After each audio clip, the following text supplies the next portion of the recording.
Hey everybody, welcome to what is going to be a very fun and interesting at-home table read. We are tackling an adaptation tonight of the book Hocus Pocus 2. That's right, we are trying a sequel to that ever-popular Halloween classic here in November, because what is time? Anyway, as we look at our cast tonight, we got a few fun people. I'm going to be taking action description as the daughter of Max and Allison Dennison. We've got Nicole as Poppy. As Isabella, we've got Corrie. As Travis, we've got Paul.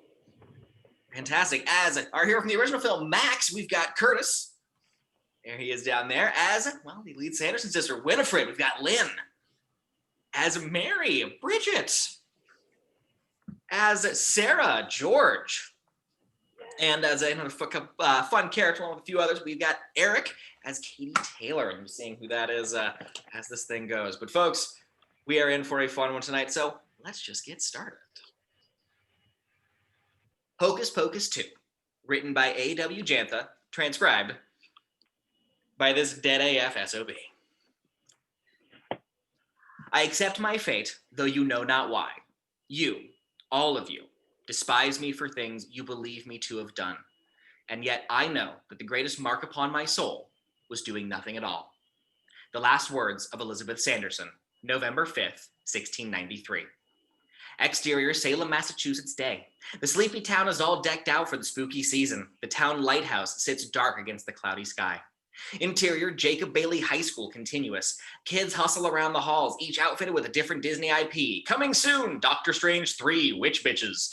Poppy Dennison, comfortable with being uncomfortable, and Travis, a nerd in the body of an athlete, walk towards class. Poppy looks oddly excited for class. Travis stares ahead, oblivious to Poppy's look. Swap? This brings Poppy back to her senses. What? Swap seats? No, I'm good. Travis quirks his eyebrow at her reaction and looks over the top of his glasses. Interior Jacob Bailey High School history class continuous. Poppy and Travis slip into the room amidst the pre-bell chaos. Poppy sits up front as Mr. Dennison. Oh my God, look y'all, it's Max! He enters and pulls his bag off of his shoulder. He adjusts his tie-dye bow tie and goes about a bit of busy work at his desk, letting the rest of the students trickle in. He clicks a few buttons on his computer and Symphony for the Devil by the Rolling Stones starts playing. Max pulls a pencil from his cup and starts tapping along on the beat. A Dracula and a dress code violating Bumblebee enter and find their seats. Then in walks Isabella, dressed like an Olympian goddess. She adjusts a massive Captain America, Disney-sized shield and moves for the open seat to the right of Poppy. She slides a large Medusa-faced shield to the floor and slumps into her chair. Poppy looks at her confused.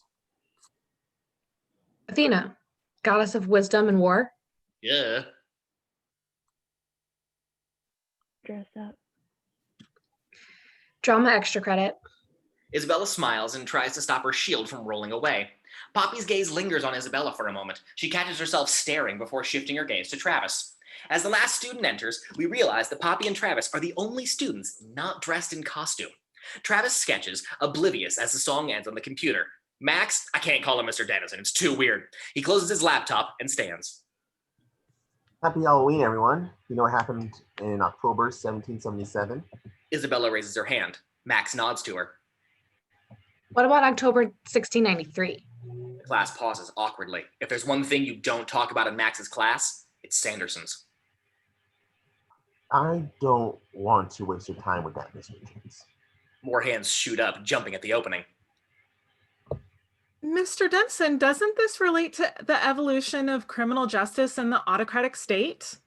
Mr. Dennison, what do the Sanderson sisters say about misogyny and unmarried women in colonial America? Mr. Dennison.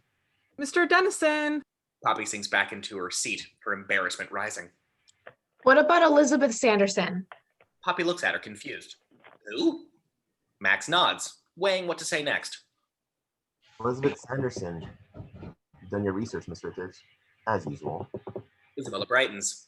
Poppy looks from Isabella to Travis as Max rolls up his sleeves.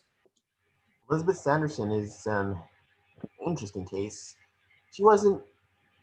People say that she wasn't a bad witch, or that if she was, she never brought any harm to Salem.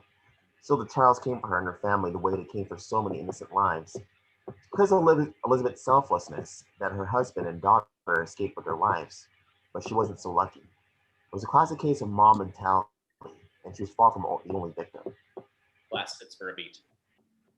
Do you think Elizabeth was a witch like her sisters? Seriously? Katie, the class bully, sits in the back of the room, waiting for her time to pounce. Do you? Which, please? The class laughs nervously at her joke. That's enough, Miss Taylor. Doesn't matter what I think. People are hunted down and killed for superstition. That much we do know. That's a terrible thing and a terrible waste of life. But were all of them actually evil witches? Max shrugs. Sometimes the world isn't as simple as we like it to be. But you know what is simple? The Articles of Confederation. Max looks at Poppy, confused at her sudden lifesaver.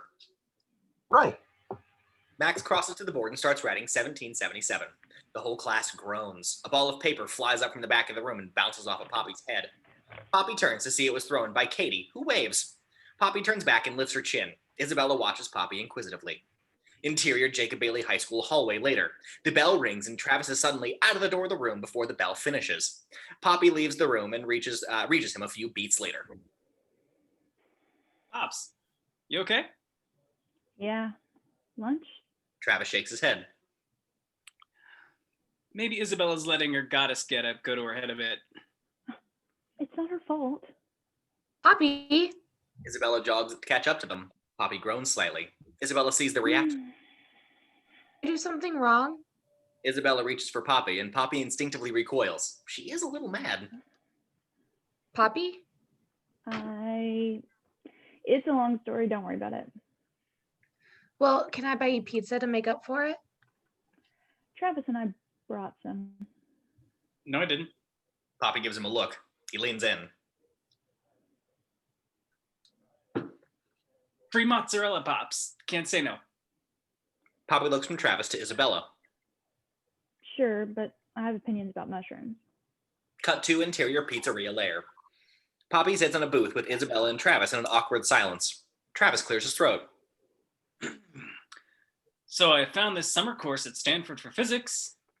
Oh, Travis starts going off while Poppy finds the courage to have this conversation. When she finds an opening, I went to San Francisco a few years ago with my family. yeah? Yeah, we drove up Timber Woods. The redwoods were amazing. I bet I shot 15 rolls of film on that trip. You're in photo class? Yeah, I love it. What do you take pictures of? Poppy struggles to find the answer. I like to find small details that are really beautiful, but most people would walk right past and not even notice, like peeling paint, that's my jam. Or the ways that shadows slant off of driftwood or the vines off leaves when the sunlight passes through them. My teacher says I need to find more range though. I don't know. So art schools will actually look at me. Portraits and self-portraits and landscapes and stuff. I'm working on it.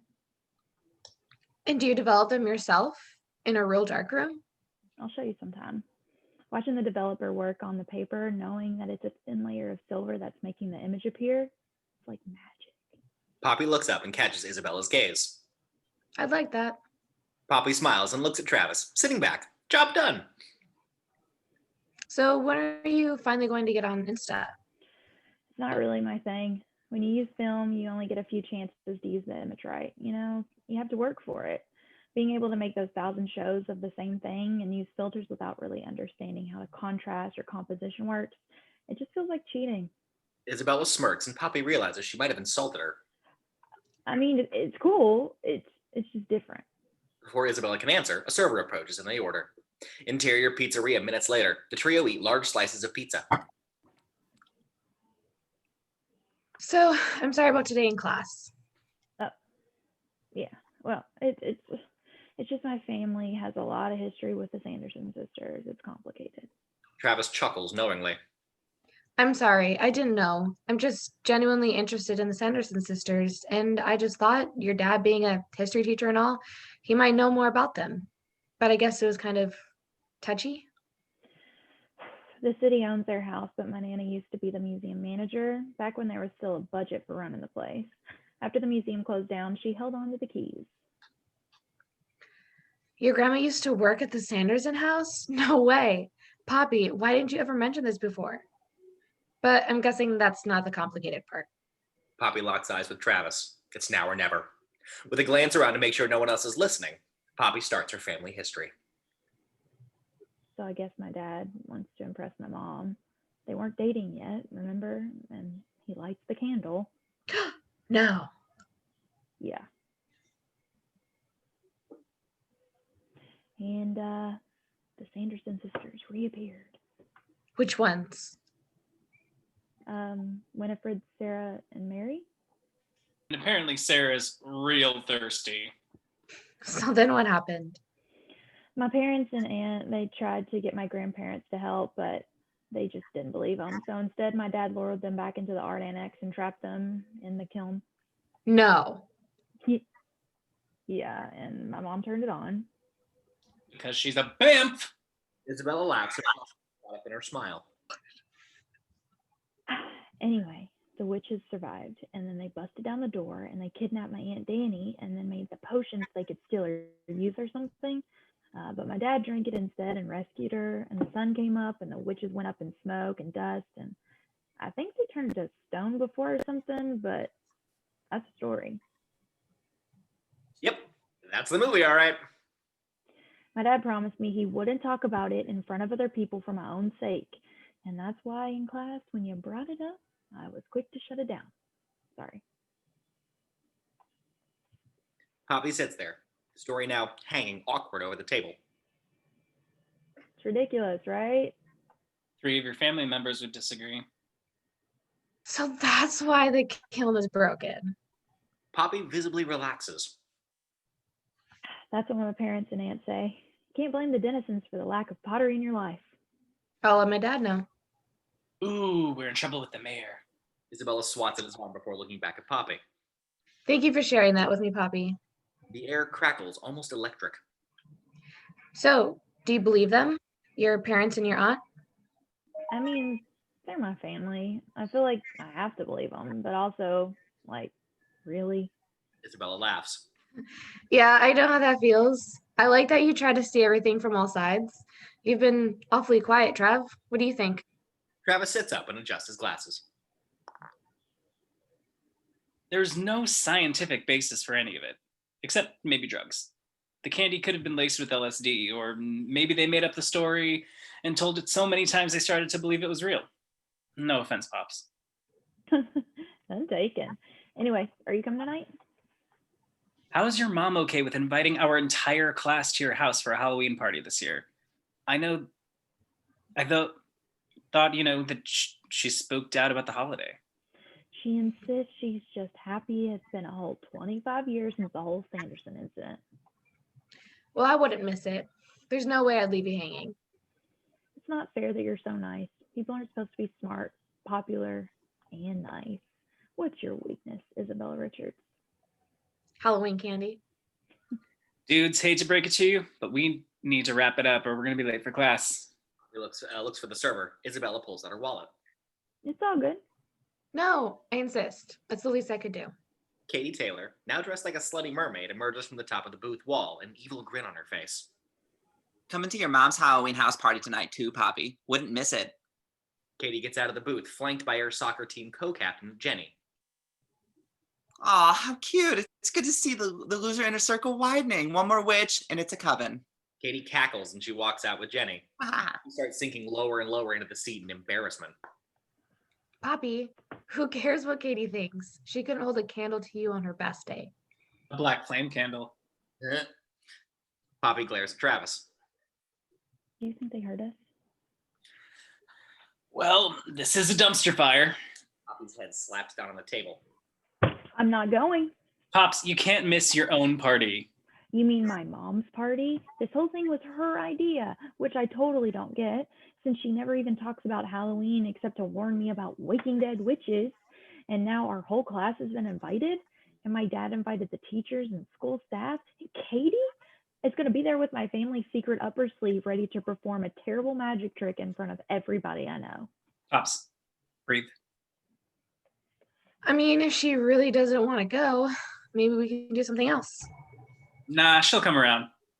You're right. I'm going to pull it together. I'm going to go to this party, and I'm going to ignore Katie for the rest of my life. Which, please, is right. That's my girl. Isabella offers the only thing she can to help. Pizza. Mushroom? Stuff, but thanks. I guess you could say your stomach doesn't have mushroom. Boo! Poppy and Isabella agree. Poppy, you're a saint for putting up with this. I'll take that as a compliment. Hey, if you got it, haunt it. Again. Boo! Boo. Interior Jacob Bailey High School study hall. Students sit and study. You know, 'cause study hall. Poppy sits reading a copy of the Scarlet Letter. Katie cackles with laughter at her phone. A teacher glares. Sorry, Hester Prynne is just so funny. Teacher goes back about his business. Isabella crosses the room. Isabella touches Poppy's arm and gets shocked.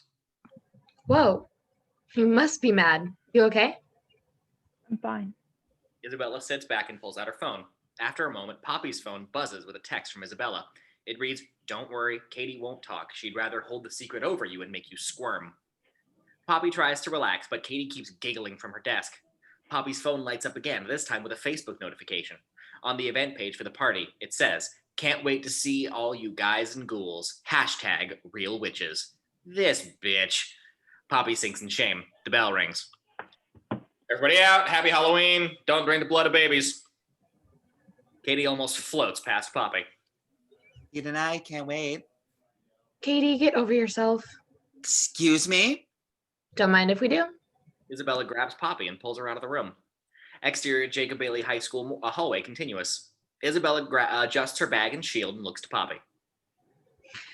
I've got to get to debate, but seriously, don't let her get to you. She's not worth it. Trust me. Isabella squeezes her arm and disappears into the river of children. Poppy stands dazed in the hall as the others move around her. Pops. Poppy turns to face an oddly soaked Travis. What happened to you? Donnie Thompson got carried away during a chem experiment. He said saline conductivity was too boring, so he started flinging salt water everywhere. Dude needs some anger management lessons pronto. But what happened to you? Nothing. Travis motions with his chin, and Poppy starts reaching up to pick a possible leaf or something out of her hair. Instead, she realizes her hair is standing on end, literally. Oh, crap. That's some serious static. Well, being a town freak must be a hair-raising experience, huh, Dennison? That's some serious volume. He turns to Leigh before getting a better idea. Not along like Sanderson, are you? She mocks fear, hamming it up like a real asshole. Please spare me your hexes. Think of the International Witch Tribunal. Surely they'd have your head of misuse of magic. Katie smiles at her own terrible joke and walks away, flanked by her soccer squad. What is going on with my hair? You must be coming into your powers. Travis pushes Poppy into the bathroom and stands next to the door. Interior Jacob Bailey High School bathroom continuous. Poppy splashes herself with water, trying to smooth down her crazy hair. Awash with emotion, she looks up and catches a glimpse of the mess she has become in the mirror. She is all kinds of a mess. Poppy reaches into her bag and pulls out her camera. She adjusts the f-stop and the shutter before holding it down to snap a photo of herself, reflected back in this gross high school bathroom. Portrait of the artist as a drowned rat. Interior Jacob Bailey High School hallway. Moments later, Poppy emerges and finds Travis waiting. Look, we match. Principal Taylor comes out from around her corner as he does on his daily patrol. He adjusts his blonde comb over and he sees Poppy. On closer look, we realize it's Jay, as in Jay and Ice. Would you care to explain why you're both soaked, Mr. Reese? Still kind of a dick, I see. Science experiment gone wrong, but it's only water. Principal Taylor nods slowly before clearing his throat and walking away. Let's go before Principal Taylor accuses us of being whatever the water equivalent of a pyromaniac is. Principal Taylor turns back. Gone home. We're locking up the building. You never know what wild things kids will do on Halloween night. Poppy grabs Travis and they leave Principal Taylor behind. So I did a quick Google for the static. It might be a storm tomorrow, or a pressure thing, or extra ions in the atmosphere. Sure. Let's get you home. We got a party to crash. Exterior Dennison house later. The house sits completely undecorated. Like shockingly undecorated, considering there's going to be a party there in a few hours. Poppy and Travis walk up the path, Travis eyeing the overly decorated houses right next door. So, remind me again why your parents are throwing a party to celebrate a holiday they absolutely abhor? I'll let you know when I figure it out. Interior Dennison house continuous. They enter and see Max at the fireplace. He wears a green sweater and brown corduroys. As he turns to wave, we see he's wearing a headband that reads Hollywood in big block letters. Hollywood sign. Classic. Thanks. Max flips closed his trusty silver lighter. Can I help? I've got it. But Allison might need help in the kitchen. Interior Dennison kitchen moments later. Travis and Poppy enter and see every surface of the kitchen has been covered with dark chocolate chip cookies shaped like pumpkins, with only a single tray iced. Allison, now a full-on lawyer, sits engrossed on her computer. She's clearly gotten distracted while icing. Travis eyes the cookies hungrily. The ones by the toaster are finished. Travis already has half a cookie in his mouth. Just sussing them out. They're not poisonous. And to help with decorations, if we're having this party, we might as well try and make it look good. Looking up from her file with a smile. I would love that. Allison gets a thought about the case. Give me 2 seconds.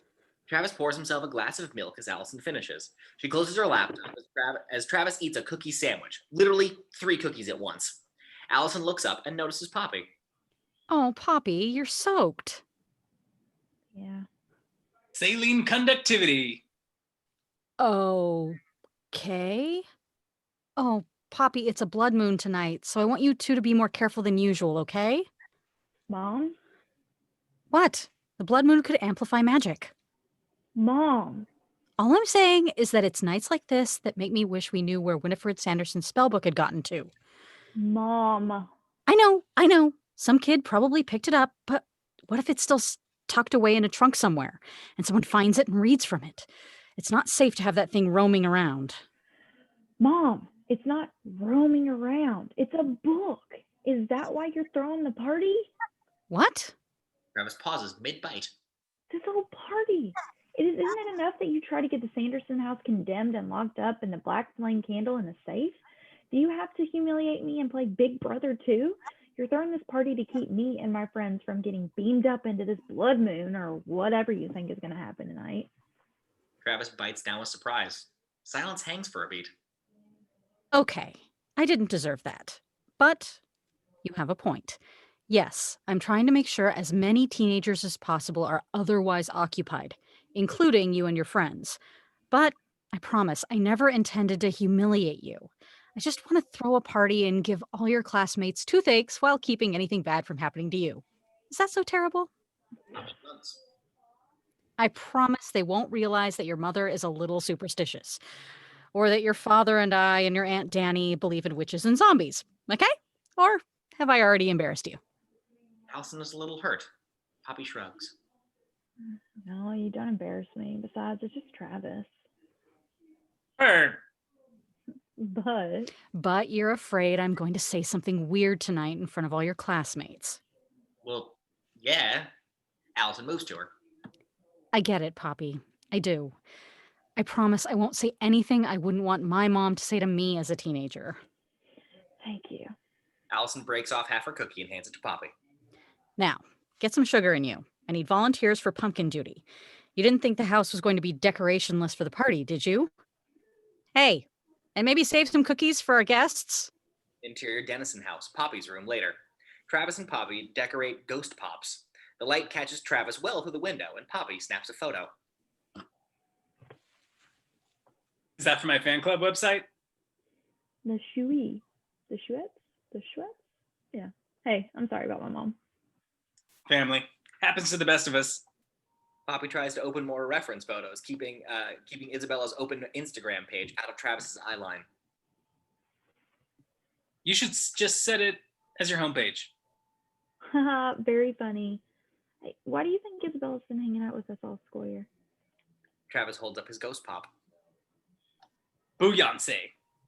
He places it on a tray of finished candy and starts another one. I think she's been hanging out with us because we're both interesting people and she's an interesting person. And I think maybe the two of you would be even more interesting together if you ever had the guts to ask her out already. I'm being serious. I am too. I saw you both making eyes at each other over lunch, even if you think I'm too blind to notice. Isabella Richards was not making eyes at me. Sure, whatever. But you and I both know that Isabella Richards doesn't do anything that isn't on purpose. What do you mean? She's been shooting for Ivy League since she was teething. That girl had drive. She knows what she wants, and she knows there's a lot standing in her way. She doesn't waste time on stuff if she can help it, which means she isn't wasting time on you. Or maybe she's not wasting time on you. Not you two. Look, I've had a lot of crushes, so I know what one looks like. And to me, it looks like Isabella wants to be more than friends with you. Speaking of which, I haven't heard much about your love life lately. Don't change the subject. That might work on Miss Ahmed, but I know you way too well. We're talking about you and Isabella right now. Okay. Listen, I don't want to pressure you, but just know I'm here for you. If you end up asking her out and for some ridiculous reason she says no. Thanks. You cool? Super cool. Downstairs, the doorbell rings. I really don't want to go to this party. It'll be good for you. It's time. We can't go down now.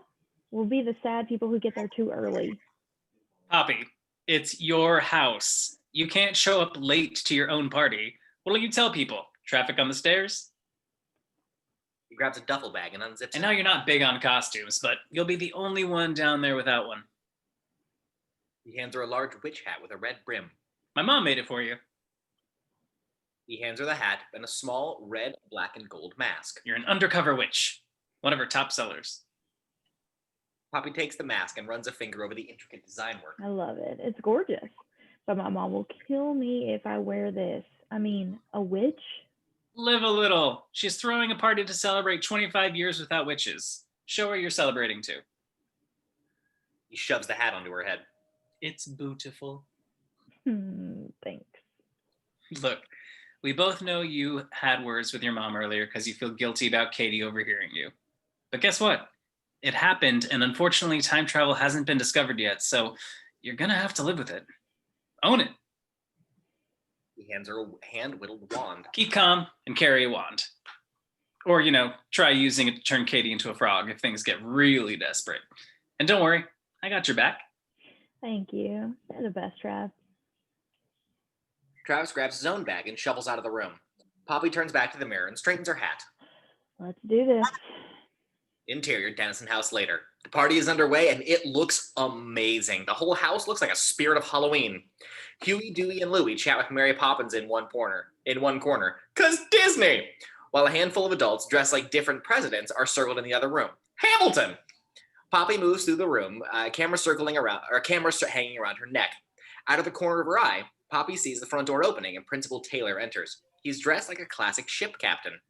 Principal Taylor eyes Max angrily from across the room before Mr. Chen notices him and moves over. Principal Taylor smiles tersely and crosses to him.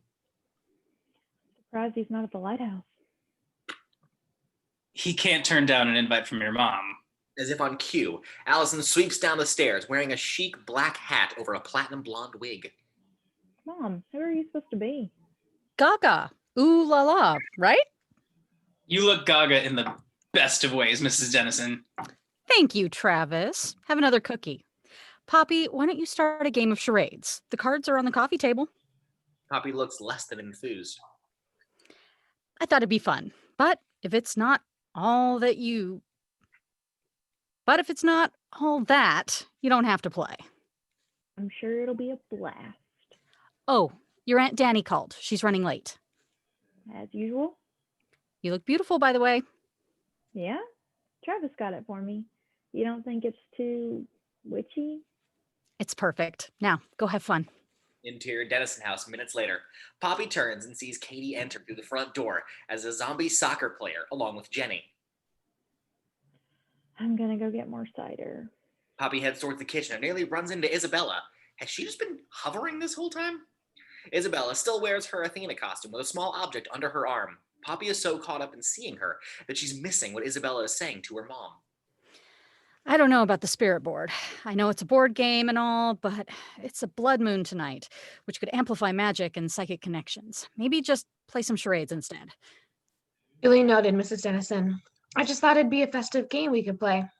I'm not your mother, and I won't tell you what to do, but I just want you to know that it could be very dangerous to tempt spirits, even if it's through a cheap board game, especially tonight. Embarrassment washes over Poppy in a huge wave. Isabella, I'm glad you could come. Isabella recovers quickly and turns to face Poppy. You look amazing, Poppy. I love your costume. Poppy gives her mom the eye over Isabella's shoulder. Sorry about that. She's superstitious. You know, her story. No, I'm sorry. I didn't mean to upset her with my spirit board. Honestly, I thought it'd just be a fun group game, but she caught me at the door and pulled me in here. I totally should have been more sensitive. I wasn't thinking. Sorry, I messed that up. Not exactly the first impression I wanted to make on your mom. She totally hates me now. She doesn't hate you, and it's okay. She's just extra jumpy tonight because it's a blood moon? Yeah, I got that. But if we were ever to test the merits of a dollar store spirit board, tonight's the night, right? But we can't open the box here. Field trip, Sanderson house. Wait, what? Really? Yeah. Poppy glances into the kitchen and catches a glimpse of Katie, laughing away and looking back at her. Okay, Katie, we get it. You're the worst. Beat staying here and hanging out with Katie Taylor.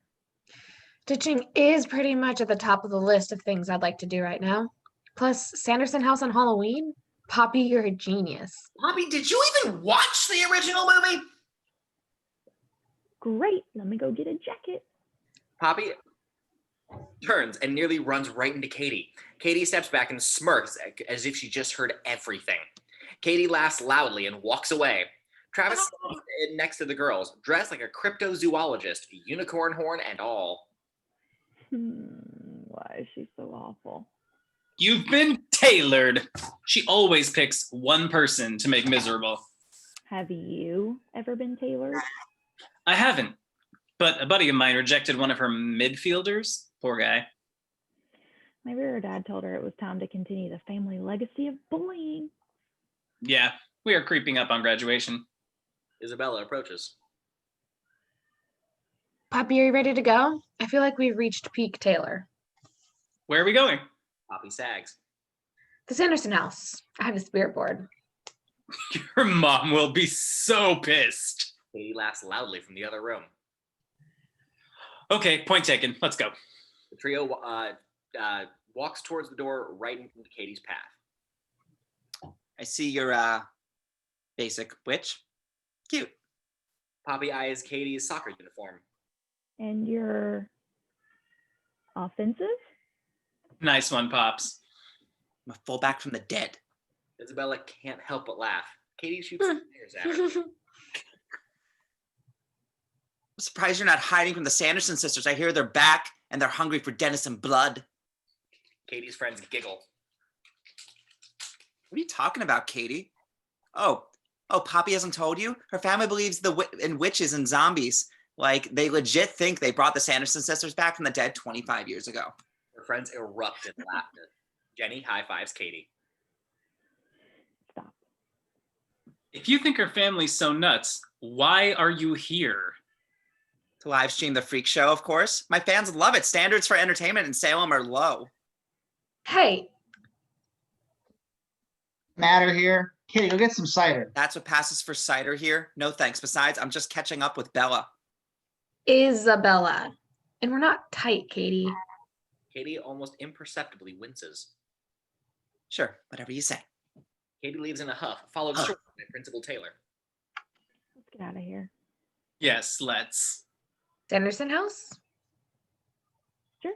Like either in my mom's room, just give me a minute. Enter Dennison house, Max and Allison's bedroom moments later. Poppy looks through her mom's dresser, glancing for a moment at a framed photo of Max, Allison, and Dani as kids on Halloween. Max is dressed in a full Peter Pan, tights and all. Allison stands beside him in a spot-on Tinkerbell, both holding Dani dressed like Wendy. Poppy smiles. She finds the keys and grabs her mom's old red coat, heading for the door. Exterior Salem woods later. Travis and Isabella walk through the woods towards the Sanderson house. Poppy comes up behind them. Let me get this right. You want to talk to spirits? $10 says they're friendlier than Katie. Pops, we thought you'd never come. Poppy pulls her witch hat a little straighter. Touching her face, she realizes she left her mask behind. I was gone for literally a minute. I got the keys. I can't believe we're doing this. Believe it. Let's go then. Kids can be heard faintly trick-or-treating in the distance. Isn't it almost 10? Kids in Salem go hard. Will you two hurry up? Quicken their pace. Trav, why am I suddenly freaking out? Because you're doing the one thing your parents don't want you doing. Right. Thanks. Now I feel much better. The gang passes Old Burial Hill. You don't think we're going to actually find anything there, do you?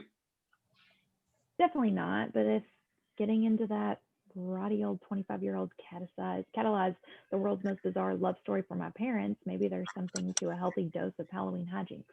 10 paces ahead, Isabella points at the graveyard. Creepy, right? Are we even going the right way?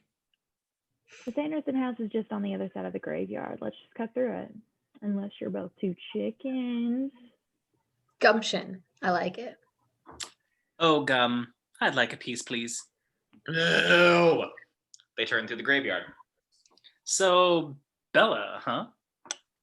Katie Taylor isn't as good at anything as she is at pushing buttons. They pass a few gravestones. I can't believe I let Katie get to me.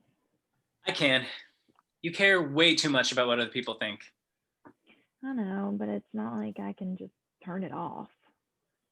It's a curse, but that's also a good thing in a way. It means you're a person who cares about things. It's not a curse, it's a choice. As my mom would say, you decide not to pay any mind. Yeah, well, my mom would say you need to take them to court. When my family first moved here, I read that the bells in the chapel toll on their own each Halloween night. Isabella glances at Poppy. Poppy? What? Now I'm the resident expert in everything supernatural? Pretty much.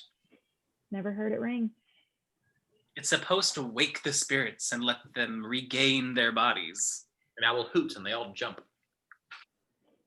This was a bad idea. We should turn back. Come on, we're almost there. In the distance, a few tree branches snap. What was that? A rabbit? Or a fox, maybe? Pedestrian by magical creature expert standards? He adjusts his lab coat. Poppy chuckles and moves ahead. Come on, guys. No rest for the wicked. Once we get to the Sanderson house, we can use the spirit board to... Poppy falls as if something just grabbed her ankle. She tumbles, her camera falling. You okay? How'd you even trip? This tree root or a rock. Poppy stands and pats her pockets. Crap, I dropped the keys. They all look around, but come up with nothing. They're not here. That's impossible. They can't have gone far. Well, I guess this means we should go back. We're almost there, though. But no keys. Family story aside, this house is a Salem landmark. Everyone's tried to get inside at some point. Besides, the place is over 300 years old. I'm sure we can get in without keys. Isn't that breaking and entering? Luckily, both of our moms are lawyers. Plus, my parents are practically on the property. I'm pretty sure my parents broke in. They can't be mad at me. Exterior Sanderson house moments later. Here it is. A little worse for the wear than last time, but still the same old witch's house. They say the sister's victims were buried in these walls, brick by brick. Delightful. Witches and bricklayers? Triple threats. They reach the door of the house and try their best to get inside. Travis looks back to the yard. Gallows in the front yard. How quaint. The door doesn't budge. No such lock. Boo again, Travis! Boo! Hold up. Disappears around the side of the house. Travis and Poppy stand on the porch. This will be fun. Beats my mom's party. You're just thrilled to be breaking rules with Isabella Richards. So, shut it. She can be your Isabella. Travis, we can't keep doing this. There's a loud bump from inside, and they get tense. What was that? An awkward beat before the front door clicks. The door opens, and there stands Isabella. I climbed the water wheel. Now we're going Raiders of the Lost Ark up in here? Nice. Interior Sanderson house continuous. The kids' flashlights sweep over the room. I think the Sanderson sisters are hoarders. Light switch over here. But it doesn't work. They all start to slowly make their way around the room, near the cauldron at the center. The black flame candle used to be right there. The Sandersons lived here. I can't believe I'm here. Being here definitely makes my family story feel a little more plausible. Poppy passes the chair where Emily Binx died. You know, my parents are still upset the spellbook went missing that night. Oh, about that. Isabella reaches into her bag and starts to pull something out. I know I should have told you sooner, but I have Winifred's spellbook. Poppy freezes. What? How? I don't know. It showed up in my room on my bed earlier today. I don't know what to do about it. It's legit the spellbook. Creepy closed eyeball and all. They all move in and get a closer look. The lid on the cover stays closed. Well, this changes things. So who wants to cast a spell? Tonight's the night. It's a blood moon, and someone wanted me to have the book. What spell do we choose? Hey, let's ask the witches. Travis, that was a joke, right? Travis unfolds the spirit board next to the cauldron. Pops, do you believe your family story, or don't you? You know I don't. Good, me neither. Now lighten up. Let's have some fun. They unfold and look at the board. In addition to the standard letters, it also reads, hell yeah, hell no, hey ghoul hey, and ghoul bye. Travis flips through the spell book and opens it to a random page. 'Cause why not? Hello? Calling all spirits. Hey, are you all good with college applications? Think they can help me get into Stanford? They can. I call dibs. He sits and Poppy joins. The moment their hands touch the planchette, it rockets across the board, stopping it. Hey ghoul hey. Poppy snatches her hand away, jumping up and pacing. Poppy, you okay? You're moving it, good one. I'm not. Cross my heart and hope to... It's not us. So what do we do now? Leave, obviously. What else would we do? No, just a cheap board game. I'm high key over this ghost stuff, but if you want to stay, I'll stay. Me too. Cool, we'll stay. Let's see what the spirits want. Sorry about that. They place their hand on the planchette. It slides right back to, hey ghoul hey. Poppy glances at the others. Who are you? The planchette skims across the board, stopping on M, then onto E. Helpful. Yeet, this ghost is sassy. Let Poppy do her thing. You go, Poppy. How long have you been dead? Master of ghost small talk. I dig. The planchette moves. 3, 2, 5. 325 years? Or Texas. What? 325. It's a Texas area code. Yeah, a Texas area code makes so much more sense. That means it'd be 1693. Are you a Sanderson? Hell no. What's your name? The planchette starts nudging the corner of the board, racing all over. What's your name? T-E-L-L. It dips out to start a new word. Y-O-U. Tell you? You want to tell me something? Hell yeah. Okay, go on. I'm listening. The planchette starts racing around the board, and almost on instinct, Poppy reads out the spelled words aloud. Some inside and some without. One believes and one holds doubt. On All Hallows Eve, there are 12 that struck. Trade 3 souls Pops, I think until sun up. we should quit while we're ahead. There's a pause, and the planchette zips at the bottom of the board. Ghoul, bye. Their hands drop away from the planchette, all of them shaking in fear. What the heck was that? The spellbook snaps shut on its own, and they scream. The planchette flies off the board and hits a cabinet. They sit there for a heavy beat. Good thing nothing weird happened. Without warning, everything in the house flies into the air. The spellbook glows green and hovers, and the black flame candle holder rockets into the air. Seemingly, a strong wind tears through the house. What do we do? I'm going to go with the obvious answer and say we angered the big dumb evil spirits, Pops. From inside the house, there's a loud crack of thunder and a burst of yellow lightning. Poppy and Isabella find refuge under a table, static jumping between their hands. Travis, get over here. Don't have to ask me twice. Travis dives under the table and the air goes perfectly still. Then everything crashes back to the ground. The spell book lands at their feet and closes itself. The house sits perfectly still. What was that? And where the hell did you get that spirit board, grinning ghosts and sons?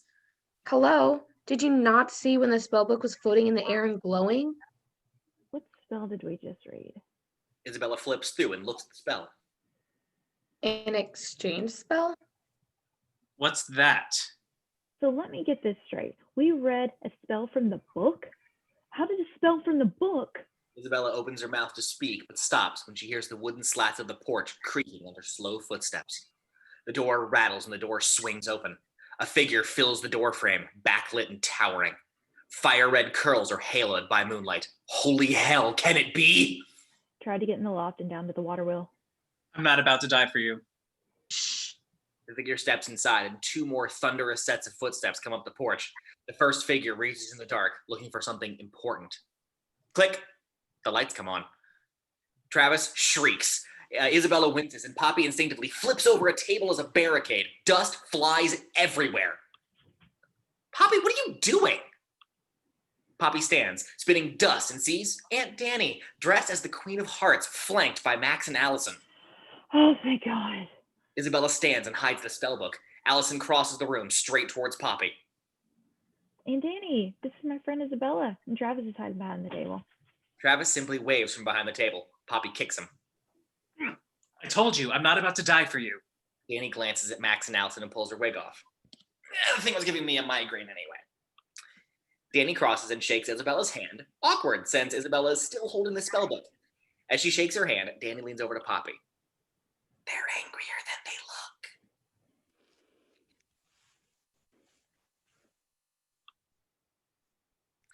Allison clears her throat. You came here tonight of all nights. Wait, we can explain? You don't need to explain. I overheard Katie Taylor telling your friends how lame it is that you went to get spooked at the Sanderson house. Not that I think you're lame, but I am still upset with you. And just what have you done to this house? Poppy looks around, struggling to find the right words. There was a windstorm, but you're here now and everything seems fine. A windstorm in the Sanderson house on the night of the blood moon. Mrs. Dennison, Mr. Dennison, I am so sorry.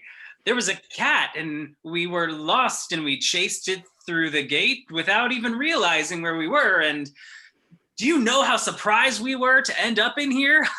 I've never personally been so surprised. Poppy, what exactly did you do? We may have found the spell book and tried to summon the dead, but it didn't work. I'm sure it's just drafty in here or something. The spell book? Where is it? Isabella pulls it out from behind her back. Trick or treat? Where did you find it? Isabella places it on the floor and walks away. Max is shaking mad. What were you thinking? I guess we weren't. Poppy, haven't we taught you anything? This is the one thing we've asked you not to do, and you go behind our backs, put your friends in danger too? Do you realize that?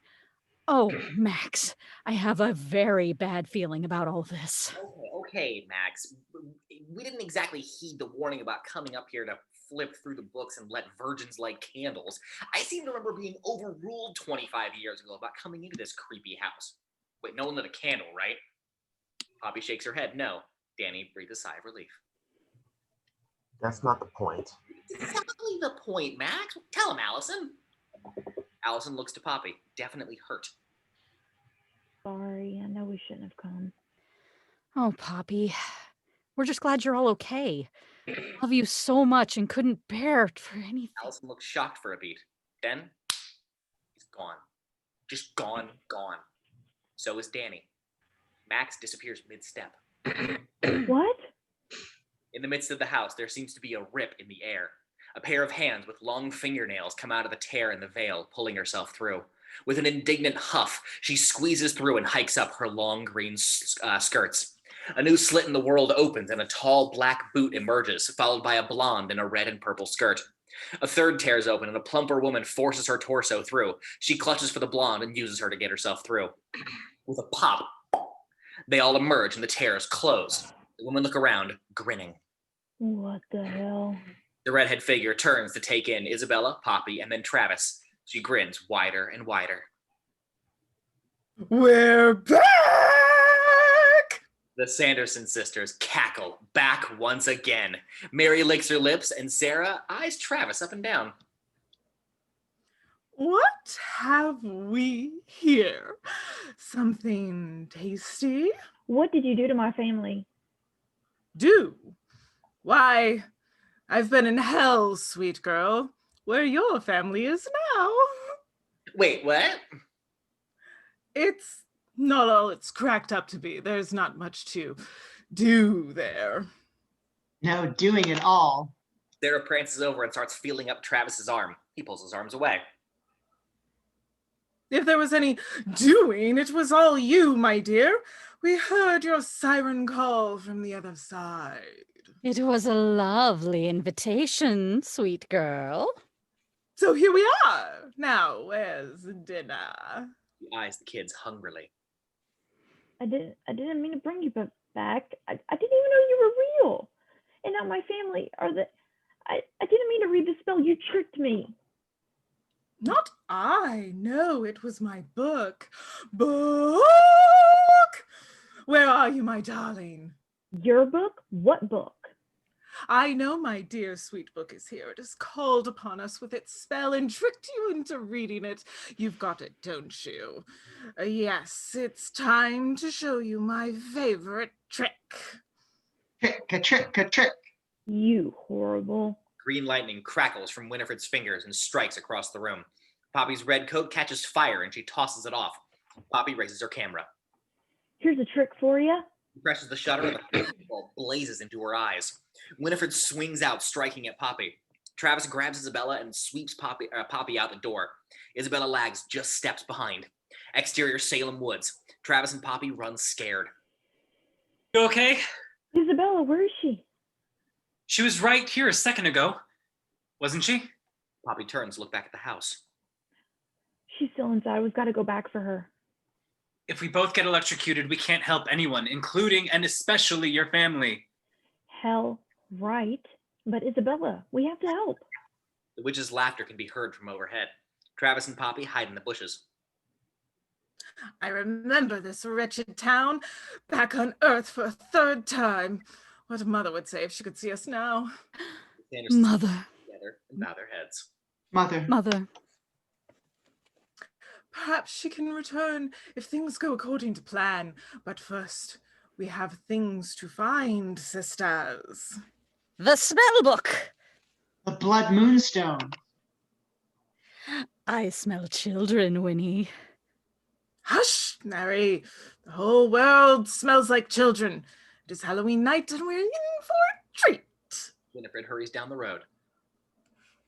Keep up, you wiffle waffles! We haven't time to waste! Wiffle waffle. Sarah and Mary take off after Winifred. Travis and Poppy poke their heads out of the bushes before heading back towards the Sanderson house. Interior Sanderson house moments later. Poppy and Travis come through the door, worry on their faces. Isabella? Small scampering can be heard. Are you for real? This is the part of the movie where you peek under a cabinet and a zombie Wolverine jumps out and eats your face off. Poppy ignores him and crosses to a cabinet. Something barrels out from underneath it. Poppy shrieks. Zombie Wolverine! Zombie Wolverine! Jumps onto a collapsed couch and Poppy's eyes finally lock on what has come bolting out. It's a Boston Terrier that looks up at them expectantly. It's Wolverine-like. Travis steps down and crosses to the dog, scooping it up. Hey, guy. What are you doing here? The dog nips at his finger and he drops it, falling back. The dog runs in a tight circle, almost in a panic. Oh my gosh, oh my gosh, oh my gosh. Poppy looks around for a beat before putting two and two together. No. Unfortunately, yes. When I was running out after you, they zapped me. Will I stay this way forever? I mean, I've always joked about how nice it'd be to trade lives with a dog, sleeping all day and living in complete bliss. but it kind of feels like I'm a prisoner in a dog-shaped flesh prison. Isabella, relax. Oh, sorry, I didn't mean for that to sound so much like a command. You try relaxing after interspecies transformation. I'm a dog. He starts pawing at Travis's leg. That's really annoying, but I guess it could have been worse. Everyone likes dogs, right? Seriously, it'll be okay. We'll get you back to yourself. Please tell me you've got the spell book. What? Of course I do. Isabella's tail wags furiously. So I think we should get to the graveyard before the Sanderson sisters come back for us. Didn't you say that's hallowed ground, Poppy? What? Yeah, yes. Come on, let's go. What about my parents?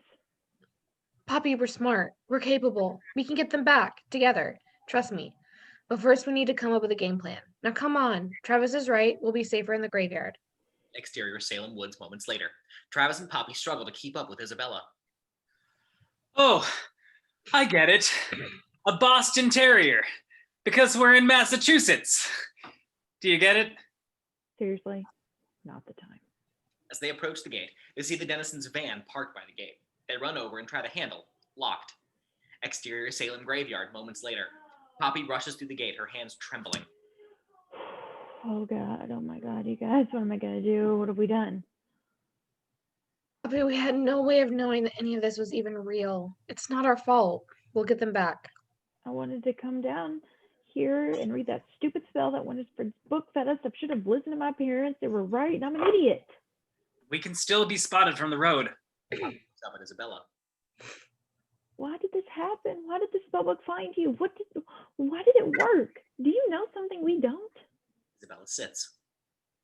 Last week, my parents gave me a DNA test. They thought it would be cool for me to learn more about our ancestors and stuff, family history as Richards's, that sort of thing. This week, the results came in, and I learned a ton. Like, there's a whole line of us in Louisiana who I never knew about. I was surprised to learn that my 8th great grandmother was born in Salem, but she moved south more than 300 years ago. And her mom was Elizabeth Sanderson. That's why you asked about her in class. That's why the book found you. I think you may be right. But why now? You've lived in Salem for years.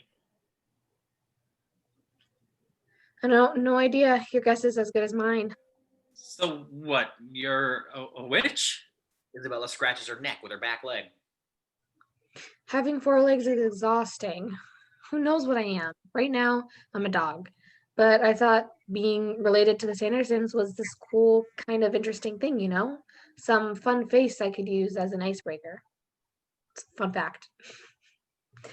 And I was going to tell you, but I kind of wanted to know more about Elizabeth first. You know, if she was actually a good witch, unlike her sisters. Okay, so you're a Sanderson and a witch maybe. And the Sanderson sisters are back, but I didn't see Elizabeth. And my mom and my dad and Anne are in hell. What is the spell that we read?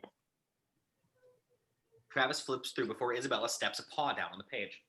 Here. Swap souls. What does that even mean? It says that basically souls of the living are swapped for the souls in the beyond. This isn't happening. It's okay.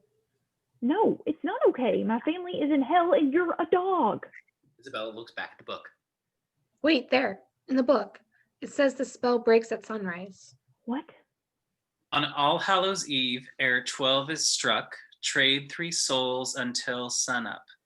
Once the sun comes up, everything will go back to normal. This calms her. Reassuring.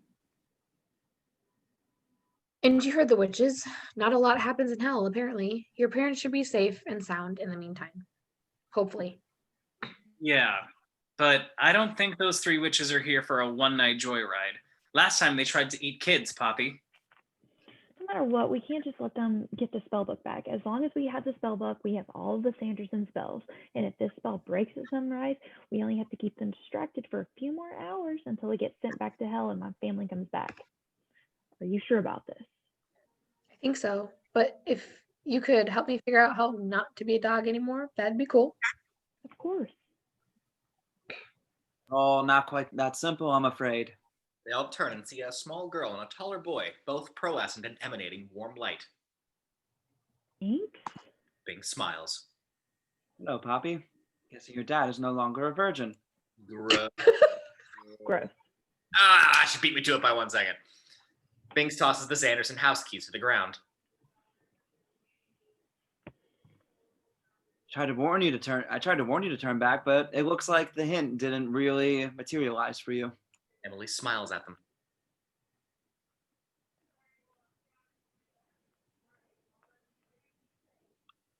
Hello, friends. Ghosts! Pops! They're ghosts! You knew there were ghosts. I've told you the story. Yeah, but I didn't believe it. Well, neither did I. Poppy steps to Binx and his sister. How do you know my name? You're Dennison. You're practically famous in ghost circles. Anyway, when we saw you approaching the house this evening with the spell book in her bag, we had a feeling you took after her dad. Speaking of which, they arrived in hell not long ago and asked me to keep an eye on you three. We were able to speak with spirits on either side of the veil, after all. Are they okay? Not for long. I'm afraid the spell book's logic isn't as straightforward as you say. The spell doesn't expire when the sun rises. It becomes permanent. Permanent? Permanent dogs, permanent ghosts. It sounds like we're friggin' permanently screwed. Well, aren't you a funny little thing? I guess the Sanderson witches didn't want a wily black cat around anymore, so they made you a simple puppy instead. I am not simple. Don't worry, I was only a cat for 300 years. It worked itself out eventually. I don't understand. Permanent? Meaning my family will never come back? It will be permanent unless you find the Blood Moonstone and destroy it in time. Blood Moonstone. We overheard the witches mention that. They said that they were going to look for that in their spellbook. What is a blood moonstone? It's a magical item hidden in Salem, but no one knows where. Great. And we have no clue where the Blood Moonstone is. Now we definitely can't let them get back to their spellbook. Wait. Why are you still in the graveyard? My parents said you crossed over that night. It was permeable, at least for those of us who are needed. Are you sure my family is okay? Emily smiles and crosses to them. Wouldst thou like to speak with them? Yes, please. Emily nods and raises her hands. Do not be afraid. Close your eyes, Poppy Dennison. Poppy touches Emily and closes her eyes. Your mind. Breathe with me. Poppy starts breathing slower. Forlorn girl with a family lost, seeking them at any cost. Look for them. Beyond the veil, past candle dark and shadows pale. Bring them here with spirits bright, then fold them back into the night. Poppy feels her hands being squeezed and she opens her eyes. Emily is gone. Dani stands in her place, just as ghostly. Hey, kiddo. And Dani, I knew you'd find us. you're not dead, are you? Please. These old birds can't get rid of me that easy. Poppy, Poppy runs over to Binx, who's been replaced with Max's ghostly form, still wearing his Hollywood headband. No, Dad, I'm so sorry. I can't. God, I'm sorry. Where's Mom? Are you sure you're all okay? Were you gonna get out of there? Your mother went to speak to the manager of this lovely wing of hell. he thinks there should be ventilation. Yes, she might organize a class action lawsuit against Satan. It's unclear. How do I bring you home? Why I'm doing the spell. Thanks, Dad. Real helpful. You and your friends need to send those witches back before sunrise, okay? You've got hours left. Hours? Great. No pressure. You'll be fine. But what if we can't do it? What if we can't help you? Will you die? You can help us, and you will. You will. Dani's right. It took us landing in hell for you to say that, jerk face. You're better equipped for this than I ever was. Be careful. Blood moon magic and all. Dani and Max look to the woods. A ghostly Allison emerges from the trees. Mom, I'm so sorry. I know, but you don't have to be. Though once we get back, you're on dish duty for the rest of your life. Poppy goes in for a hug. When she pulls back, another woman stands in Allison's place, her hair full of dark curls. I'm sorry. You're not supposed to touch us when we're channeling through the veil. Who are you? My name is Elizabeth. I woke up when Emily and Thackeray did, but I didn't want to frighten you. I'd like to help you, Poppy Dennison. My sisters can be quite brutal. Sisters, wait, you're the ghost of Elizabeth Sanderson? Elizabeth hangs her head. Why are you a ghost if your sisters aren't? Poppy turns back and notices that Dani and Max are gone, replaced once more by Binx and Emily.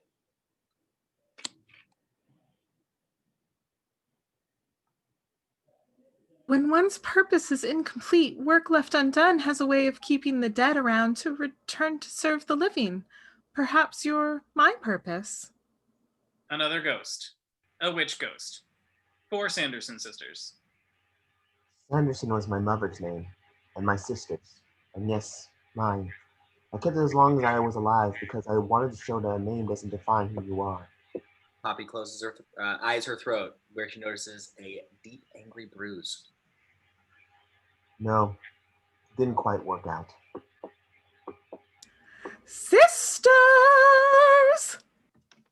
Exterior, Salem streets, continuous. The Sanderson sisters fly high above, Winifred on a push broom, Sarah on a rake, and Mary on a barely working leaf blower.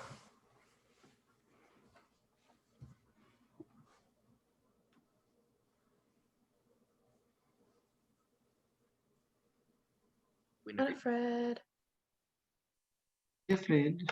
Sorry, my internet sometimes... How wonderful it is to be alive again! Once we find the blood moonstone, we'll be alive forever! And we'll bring back Mother and Master and all of the greats of the beyond. And look at that moon, red as blood and white as a bowl of kitten paw soup. Never in my years have I seen something so beautiful. How doth a moon come to look that way, I wonder? Well, actually, a blood moon occurs when the sun passes behind the moon in an eclipse, and the light of the sun is filtered through, and then you see... Shut up, you frowsy boopoodle! I don't have time for thy dithering. Winifred pulls a small object from her pocket. I want to know what this box is. He pushes the screen and it lights up, startling her. Winifred drops the phone. Sarah swoops up and catches it. Look, it has an apple on the back with a bite out of it. He nibbles on the corner of it. You have no idea where that has been, Sarah! It doesn't taste very good. It lights up again and Sarah reads it. It says 11:24 on October 31st. Ooh, it's an almanac, Winnie, or a clock without hands. Why carry something around so boring? She tosses it over her shoulder. Mary barely catches it before it hits the ground. Mary looked at the screen curiously for a moment before putting her finger on it and unlocking it. She jumps back as the screen opens, showing all the different apps. Winnie, I think it's a memory box, or a spell book for thy pocket.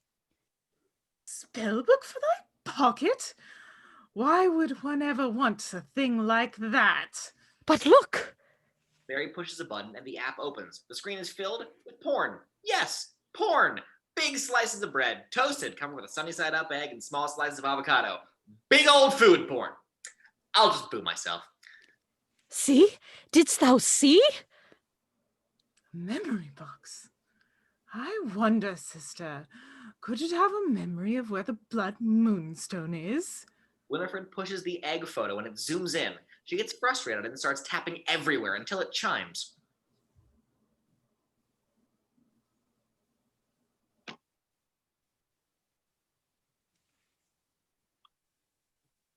How can I help you? Winifred looks confused. I'm sorry, I didn't catch that. Calm down, you impatient robot! Where is the blood moonstone?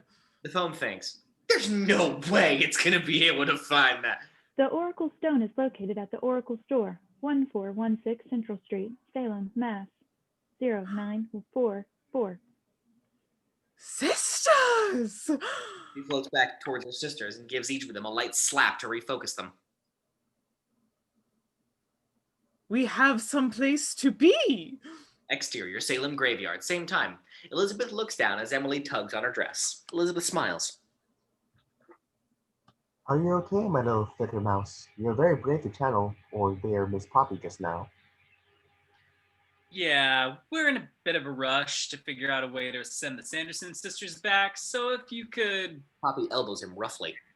Yes, quite right. I've come to help you. I've only wished we found each other sooner tonight. I've told you that the first rule of witching is not to trust Winifred's spellbook. I also learned that one the hard way. Once my sisters were hanged, I took up the book to try and bring back Emily from the grave, but that only led a hateful mob right to my doorstep. There was nothing you could have done. Travis hugs the book close. Well, don't worry. I'll watch it like a hawk. I mean, I would, but dog arms and all. Thanks, Travis. Elizabeth, we have to stop your sisters from doing any more harm, along with making her human and... I know, there's much to do and not much time left. My sisters were conniving, or at least Winifred is. She'll have already created a plan to complicate matters. Oh, great. What are we going to do now? Yeah, what if they find the Blood Moonstone? You must find it first, and I may even be able to help you. For you see, my mother gave it to me when I was married, a moonstone the size of a chicken egg that has been passed through the Sanderson bloodline for centuries. It was always given by a mother to daughter she believed would use it responsibly. But it has two abilities. First, if boiled in a pot of river water and herbs, it makes a broth that will grant eternal life. Second, if the stone is broken, so too is every spell cast by a Sanderson. But you got that? They all look at Isabella. Every spell? You not listening with your dog ears? Any of them still in force. You would go back to two legs, and your parents and aunt would return from beyond the veil. But I cast it, not Isabella. You read it, but the three of you cast together. Do you remember where it is? We have to destroy it before Winifred gets her hands on it. How do we destroy a Blood Moonstone? Nuke it in the microwave? Microwave? Forget it. I feared my sisters would find it, so I gave it to my husband and asked him not to tell another living soul where he hid it. The mob came for us with pitchforks. I only just brought Jacob and our daughter Ismay enough time to escape into the woods. I never saw them or the moonstone again. But it's tied to the Sanderson family, and the Sanderson family is in your blood. You cast a spell to find it. Am I the only one who thinks this sounds like, I don't know, the worst possible idea we could think of? Magic got us into this mess in the first place. And only magic could get you out. Exterior, the Oracle room, later. The Sanderson sisters stand outside of the occult bookstore. Mary tries various apps, discovering what they can do. Some drunken Halloween bros stagger down the street. Sarah approaches them. Excuse me, good sir. Could you help a lady in need? The group swivels and light up. Oh my god, the Sanderson sisters. You ladies look fab. Can I get a selfie? Oh, what? A selfie. It'll be quick. He drops his drunker buddy on the ground and turns around. Okay, let's work it. He snaps a photo with a small flag. You ladies are spot on. I love it. We have need to enter this shop.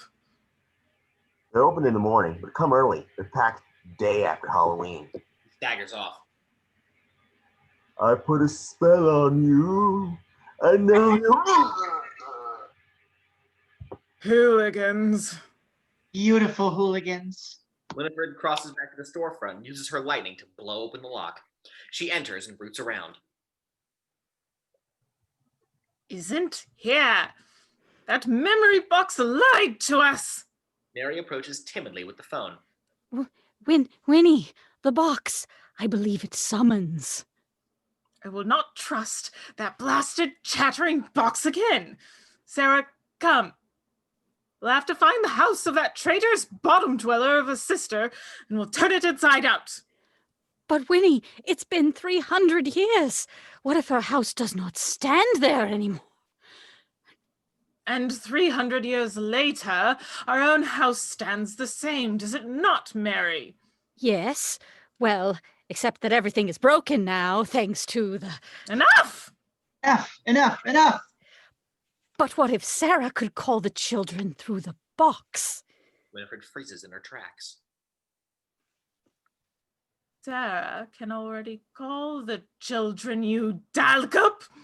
Yes, if they can hear her.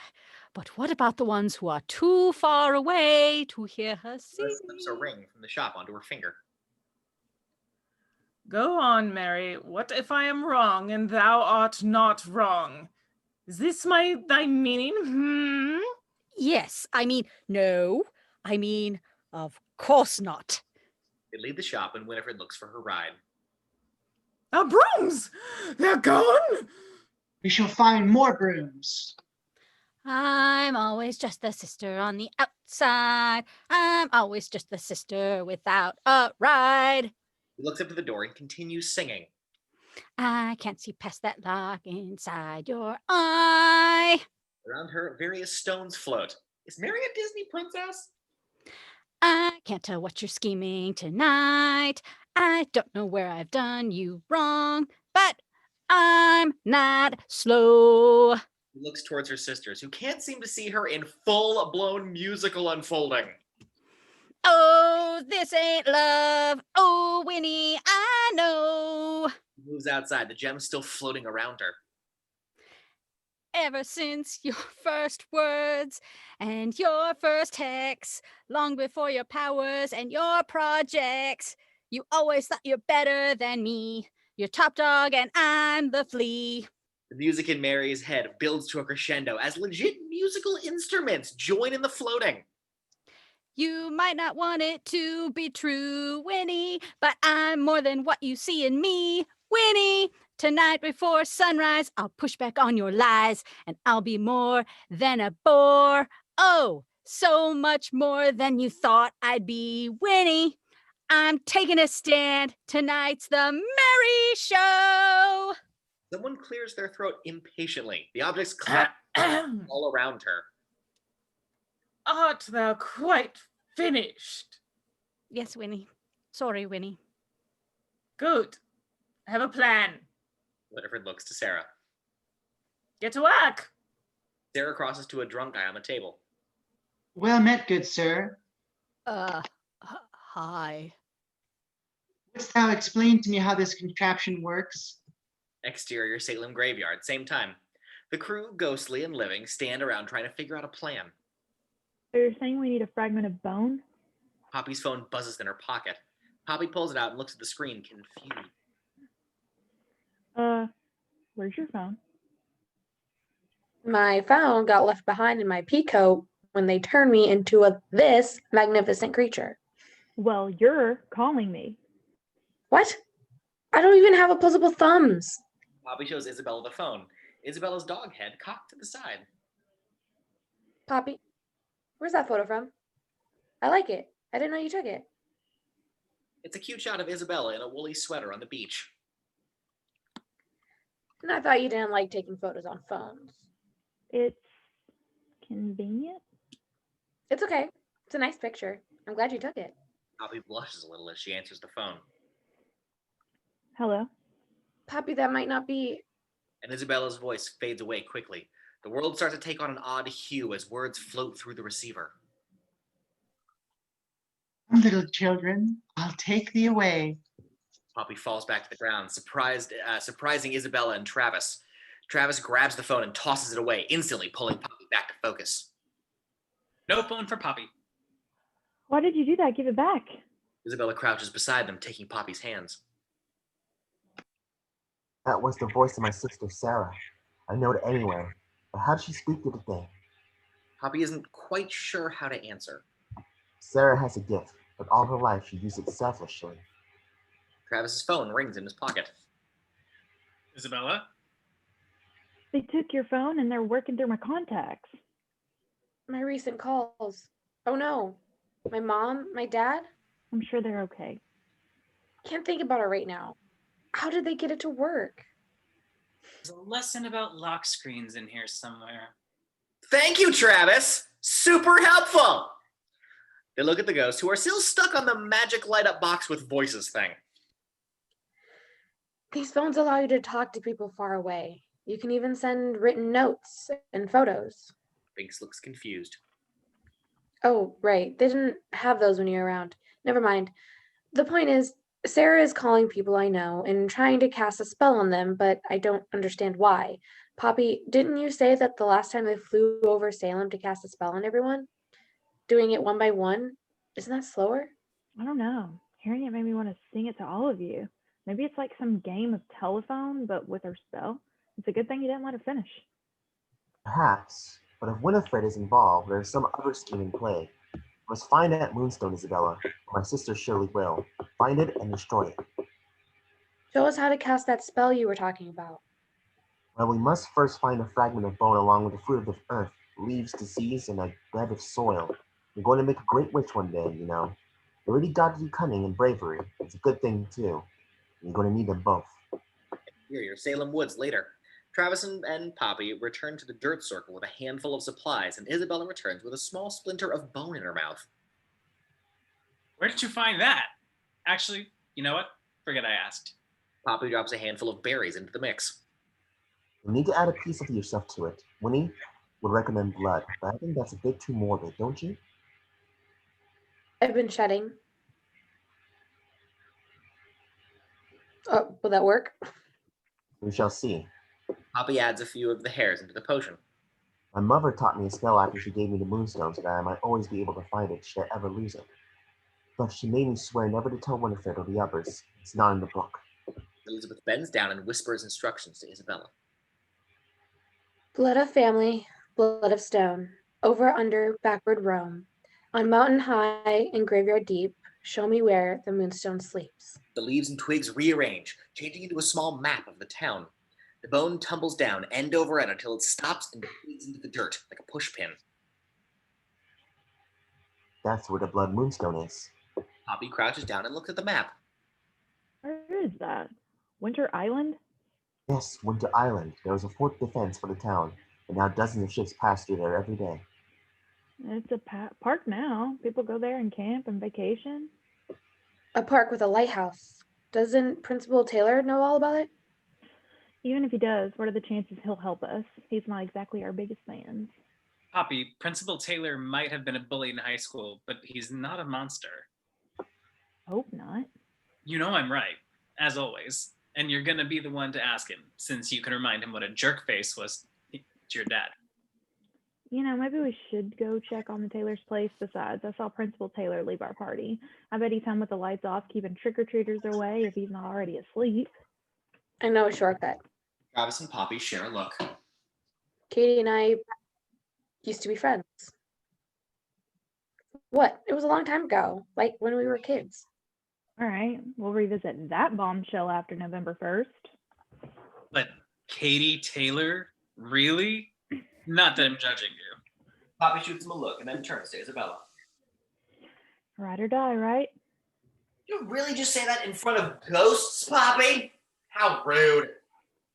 No offense. Poppy turns to face them, but the spirits are gone. Elizabeth? Binx? Emily? Where'd they go? I don't know, Pops. Looks like we've been ghosted. Travis, that joke was bad and you should feel bad. Exterior, Salem Residential Street. About 20 minutes later. Poppy and Travis sneak down the street as Isabella trots along. Across the street, Katie's posse shuffles aimlessly sans Katie. They're still wearing their soccer shorts, not even reacting to the increasingly cold night. There's something wrong with them. Each of the girls seems to be humming the same eerie tune. They hit a small intersection and all split up, searching under benches and trash cans, all the while humming that same tune. It's the song. I can hear it. Yeah, it's the angry mob spell to hunt us down. Another cluster of their classmates pass by, a song trailing from their earpiece. Poppy has to shake her head to keep it clear. They look up, catching their surroundings. We hear. Exterior Taylor house continuous. The house is not the one you'd imagine Katie coming from. The yard is full of trees and the windows have bars on them. Poppy crosses to the door and pushes the ringer. There's no answer. Great. Now what do we do? Google's got nothing.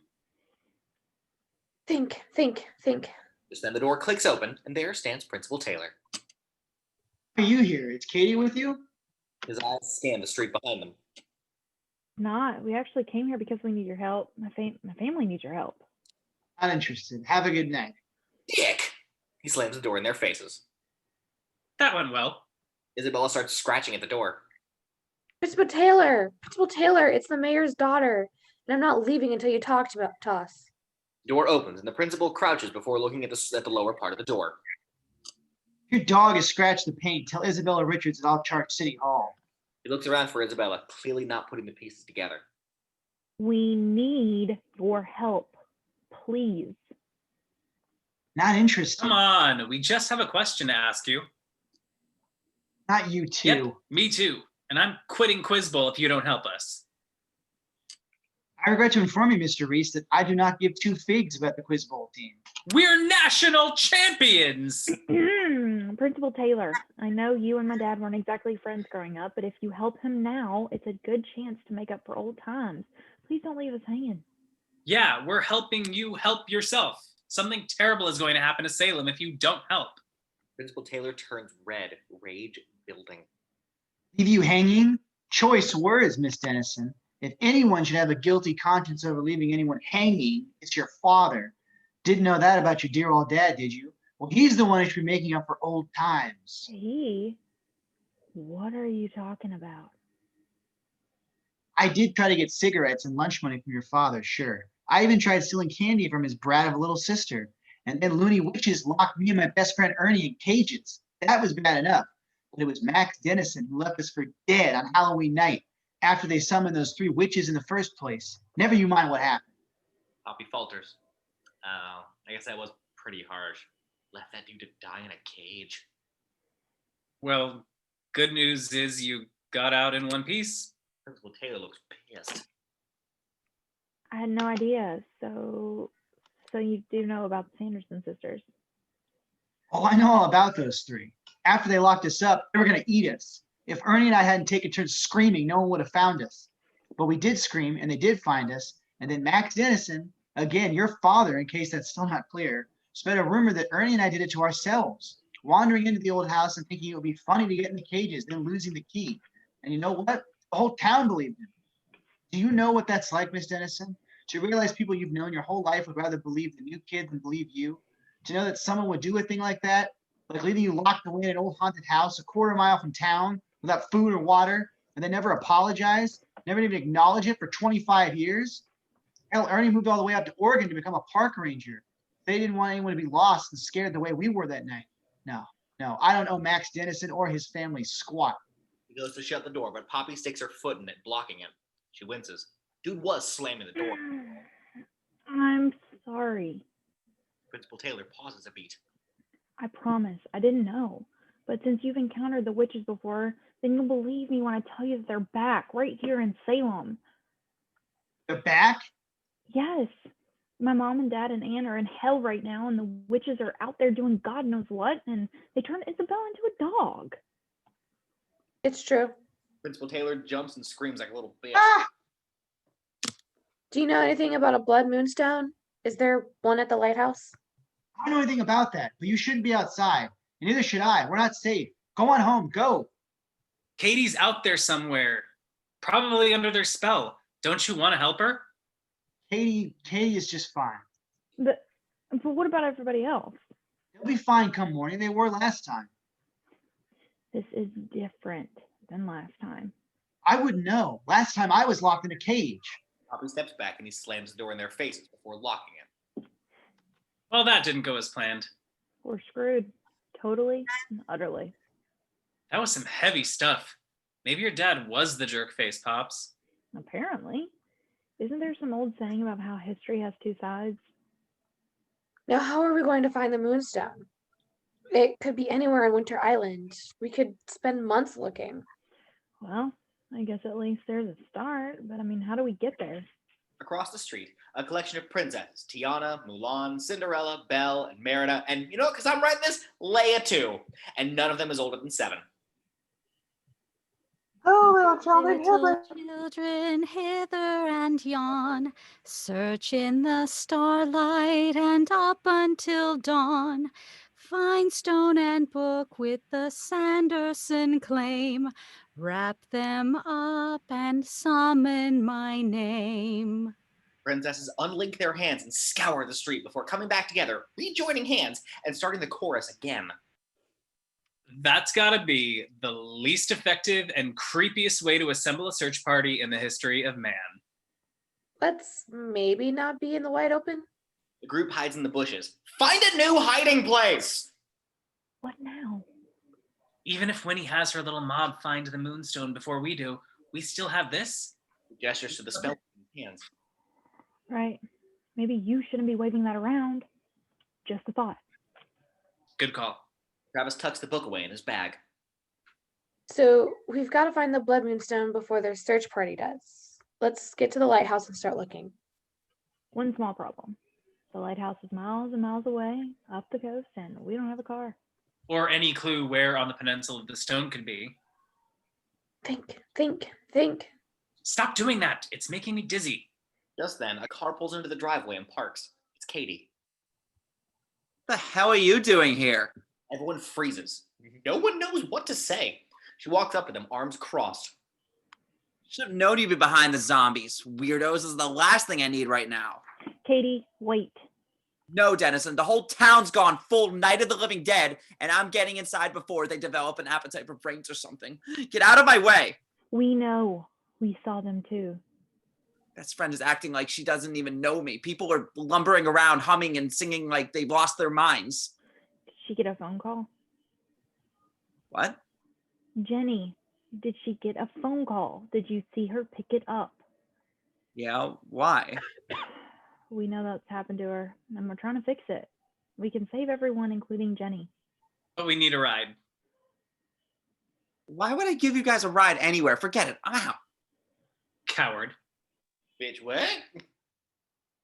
Pretty pathetic for the captain of the soccer team to run and hide when the rest of her team needs her. Where are you going with this? Trust me. You don't know the first thing about team sports, nerd. I know that when your team's out on the pitch and the other guys have you on your heels, the captain isn't supposed to hand the armband off and take a seat on the bench until things clear up. The captain's supposed to push through it, get ahead, find a way to stay in the game. The field's for those who can. The sideline is for those who cannot. Katie's thrown by this. Good going, coach. Where did you get all that? I play a lot of FIFA. Katie turns and gets back into the car. Get in. But if you were lying to me. Katie, thank you. Katie falters for a second. She hasn't been genuinely thanked in a long time. Resting witch face doesn't fool me, sweetie.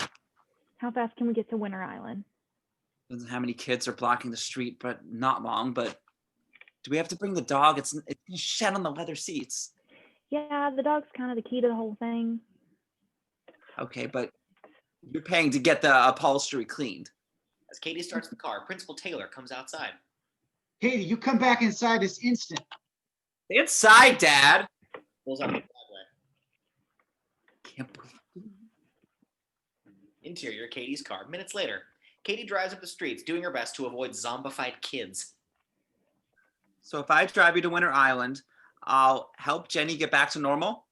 Right. What do you want to get there anyway? Like, talk about random.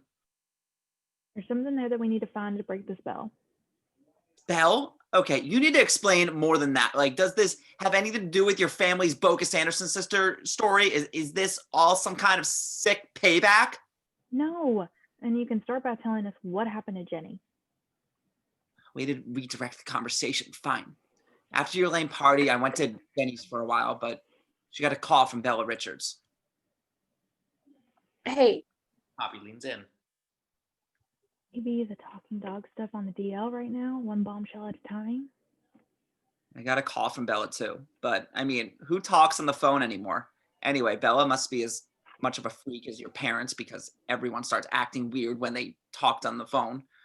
I thought that was a prank too. Then Jenny went off the rails, mumbling about finding a stone and a spell book, and I knew she must be joking. So you know how to fix this? This means you have something to do with this, don't you, Dennison? I want answers, or you're back on the street faster than you could say witch hunt. What? No, this wasn't me. Well, you're two of the only people in our class who are still normal. Well, normal for you anyway. That's more than a little suspicious. If I'm right and you're behind this, you're the only ones who can tell me what the hell is going on. Help me get Jenny back. You really care about Jenny. Heartless do you think I am?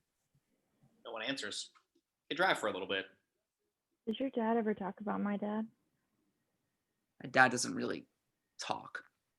Oh, I thought that was just a school thing. It's cool. It's cool. We were close when I was a kid. He'd take me up here and taught me how to fish and boat, and he's like really paranoid, especially around Halloween. He won't tell me why, but I'm not blind. It has something to do with your family, Poppy. I heard your story about the Sandersons and your family at Allegra's earlier, and it's totally ridiculous. But when I was younger, my dad used to shut down any talk of the Sandersons. I'm starting to think that wasn't a coincidence. It wasn't. Your dad was there. He saw the whole thing. It's his story too. He just hasn't told it. Great. So both our families share the same strange story. Sorry, I was such a jerk about it. It's all good. So, what? The witches are back, Yes. and we have to stop them. Bingo. Hey, there's a spell in here to send evil spirits back to hell. Poppy looks to her left and sees Travis going through the spell book. Don't open that. Travis shuts the book with a bang. What the hell are you doing back here? What the hell are you doing back there? Nothing. Nothing. The car slows to a stop at a small gate. We're here. Do you remember zero of my family story? Or what Elizabeth told us? Until 45 minutes ago, their story was fake, remember? That thing can call the Sandersons when it's open. Yeah, Poppy's right. It'll betray us the first chance it gets. So whatever you do, don't open it again. Don't open it again. One accidental spell and Sandy Sanderson over here thinks she's head witch in charge. While they've talked, Katie got out of the car and is standing outside. Okay, now what? They get out of the car. I'm glad the Sanderson search party hasn't arrived here yet. Comforting. So, what are we looking for again? And you're sure whatever it is will fix whatever's going on with Jenny and the rest of the town? Yes. Exterior Salem Lighthouse, continuous. Looking for a rock. Are you kidding me? A magical rock. Jesus, remind me why I agreed to help you guys. Because you want to get your BFF back. Touche, bitch. The group climbs the gate and sneaks their way inside. How old is it? Poppy looks at her, confused. Magical rock you're looking for. Old. Like buried 300 years old. Katie pauses to process this information. If it's from the 1700s, it's probably buried here in the middle of the green. The lighthouse was built in the late 1800s, and they ripped up a lot of these old buildings when they turned it into a park in the 90s. Where's your new BFF gone to? Isabella runs up behind Poppy. Well, about that. Bella used to be my friend, like when we were 10, back when she actually still wanted people to call her Bella. I don't blame you if you don't remember me or your nickname. Sometimes I don't think Isabella does either. What happened? Katie shrugs. She was nice. She was busy. Future SCOTUS clerk and all that. I guess we just took different paths. She always defended me though, even after we got to high school and people realized the principal was my dad, and she wouldn't sit with me at lunch. But she never let anyone call me Tattletale Taylor without giving them a piece of her mind. I'm surprised she's not here now. You're her new charity case, aren't you? I guess this would be a bad time to chime in. Poppy nods. Fine. Let me see if I can sniff out this blood moonstone. Isabella starts doing her new dog thing, sniffing around. I never knew you had a dog, Poppy. So is this like one of those truffle finding pigs? She's a she, actually. Okay, it's she like one of those. Without warning, an arc of yellow lightning cuts through the air and connects with a tree. Isabella! Poppy takes off to where the lightning struck. You mean her You named your dog after Isabella Richards? Poppy pushes through the woods until she finds Isabella standing with her tail wagging. Sorry, I started feeling weird, like the air had too much static, but I didn't know that would happen. Although I think this is exactly where we should dig. What? Did lightning just show us where X marks the spot? I'm not asking questions. He starts to dig. I wish Elizabeth were here to shed some light on what happened. Bella? Where are you? Isabella. Katie eyes the dog. Very funny. Ventriloquist much? Not so much. No. Poppy walks over and stabilizes her on a bench. Isabella follows. Okay, what the hell is going on? You owe me an explanation, Dennison. And she gives it. Poppy lays it all out while Travis digs, going into Annie playing D&D levels of detail. While she does, Katie thinks for a beat. That would explain his paranoia. The shovel hits with a thunk. Stupid roots. I know, it's a lot to take in. Unbelievable. It'll be okay. We'll find this blood moonstone and destroy it, fix everything. It's only a few hours to daybreak. We'll never make it. I got nothing. It's a long shot anyway. I mean, digging where lightning strikes isn't the most logical reasoning. So, who's hungry? It wasn't just any ordinary lightning. Isabella walks over towards the hole and shakes like she's trying to get water off of her. It's happening again. You should probably move. Travis climbs out of the hole and crosses to Katie and Poppy. Isabella sniffs and wags her tail. She pads into a smaller and smaller circle. She sniffs and looks off towards the short. Then there's a loud rumble and a crack of yellow lightning splits the sky and strikes the ground between them.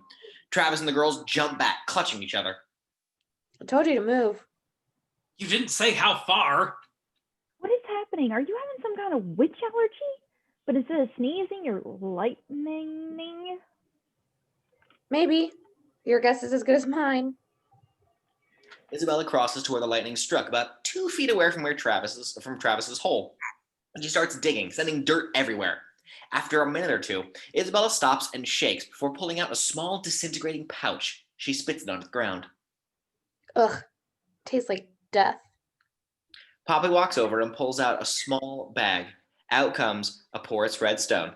There it is. Yes, we found it, the blood moonstone. The lightning actually worked. Yeah, what she said. Whatever. Now, what do we do with it? We have to smash this thing stat. Totally. How? Interior, Dennison house, later. It's not working! Winifred paces around the sitting room. Nearby, Mary inspects a table of food. Mary sniffs something and tosses it back. She grabs something else and takes a nibble. Sign says these are the fingers of ladies, but they taste like cake. In the other room, Sarah sits and sings diligently into the phone. Winifred stops in her tracks and literally licks the air. You can almost hear the static crackling off of her tongue. Sisters, there's magic in the air. The magic smells like macaroons. Or is it macaron? No, that smell is from thy sister's singing, dimwit. Mary looks out of the window. She stares a beat before she sees a bolt of yellow lightning in the distance. The girl, the feral flea-bitten mutt has found it for us. Sarah looks up from the phone. May I stop? Yes, Puppet. Winifred leads the sisters out to the front window. Book! Come to Mummy now. Mary leans up behind her. They've still got it, Winnie, remember? Of course I remember. Those blasted children are keeping it from me. What gives them any right? Well, the girl is our great. Silence! That meddling creature is no relative of mine, no more than, well, Elizabeth. That is not really for thou to decide, though, is it? She makes me ashamed to be a Sanderson. The girl did. The girl did find the stone before thee. Did this bitch just... I do not need reminding. Sarah! Sarah, dear, please do your little song again and have the children tell us where that dog and my book and my stone has gone. Thou said I was finished. And now I say thou art. Mary, find us something on which to fly. There must be a broom somewhere in thy hideous place. Yes, Winnie. Sarah coughs and swallows. Cadaver, cadaver, cadaver, bloody bones, bloody bones, bloody bones. Sarah pushes a few little buttons. Hello? Hello. Come, little children, on down to the bay. Winifred smiles and nibbles on one of the lady fingers. Cake indeed. He threw it on the ground. She's not a part of your system. The cake isn't fingers. Duh! Exterior, Salem Woods later. Poppy puts the stone onto a rock. So let's take this shovel to it already. How do we know that would do the trick? I don't know. What if we threw it in the ocean? But that won't destroy it. To get the police is what we should do. What the hell would that do, Katie? We'll wait. Yeah, that's right. Not a damn thing. 'Cause witches! I'm not sure that'd go over so well. Never seems to work in the movies. You're right. Besides, I already called them, and my tax dollars apparently don't fund enough police lines for DEFCON witch level emergencies. Okay, back to what Isabella said. Can we throw it into the fire? Don't some rocks crack if they get thrown into fires? Isn't that a thing?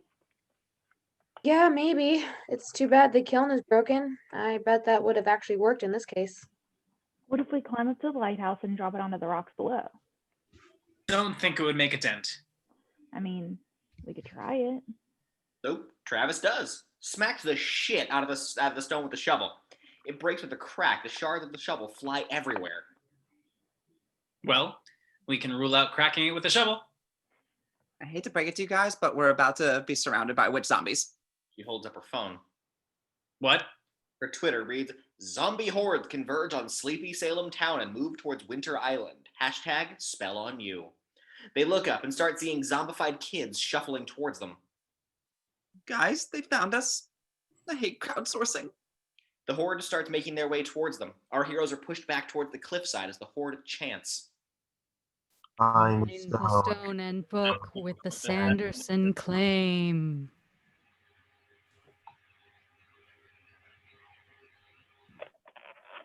Is that me?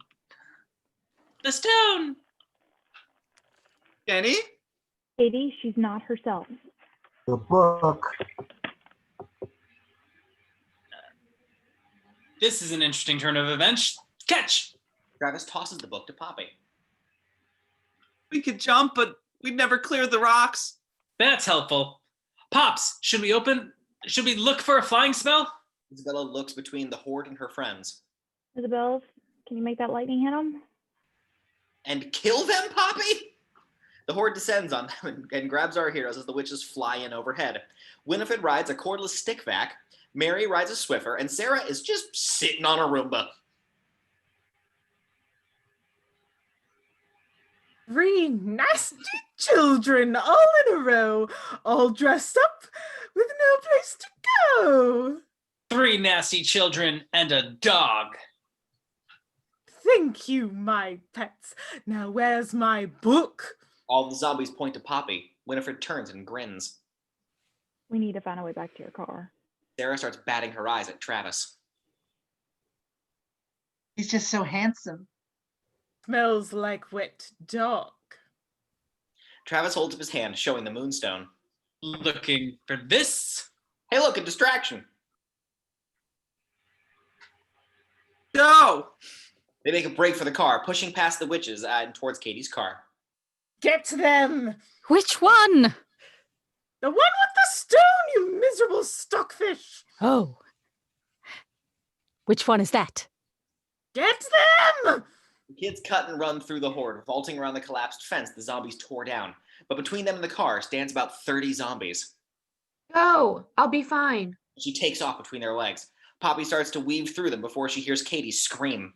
Poppy turns to see lightning crackle through the air, grab Katie, and slam her into the park ranger's booth. The door slams shut after her. No! Travis tries the handle, but it won't open. A green spark casts off of the handle and launches Travis backwards into the horde, the blood moonstone flying from his hand. The group starts looking for the stone as Travis pops up. Okay. Poppy starts fending off zombies, even slapping one in the face with a book. Poppy turns, finding herself face to face with the Sandersons. You're monsters. Oh, thou art too kind. Winifred sends a bolt of lightning at Travis, lifting him into the air. Hand me the book, or I light him up like a Christmas tree. You're horrible. Oh, no, Honeysop. It's the world that's horrible. We just want to rule it. We blast Travis again. Leave him alone.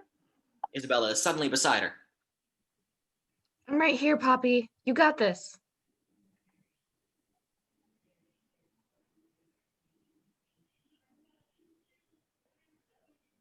I don't know.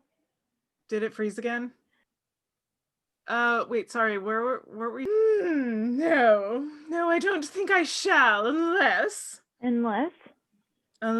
you hand over my book. The book comes to life in Poppy's hands and tries to fly towards Winifred. Poppy manages to stop it. As for the stone, I'll get it one way or another, girl.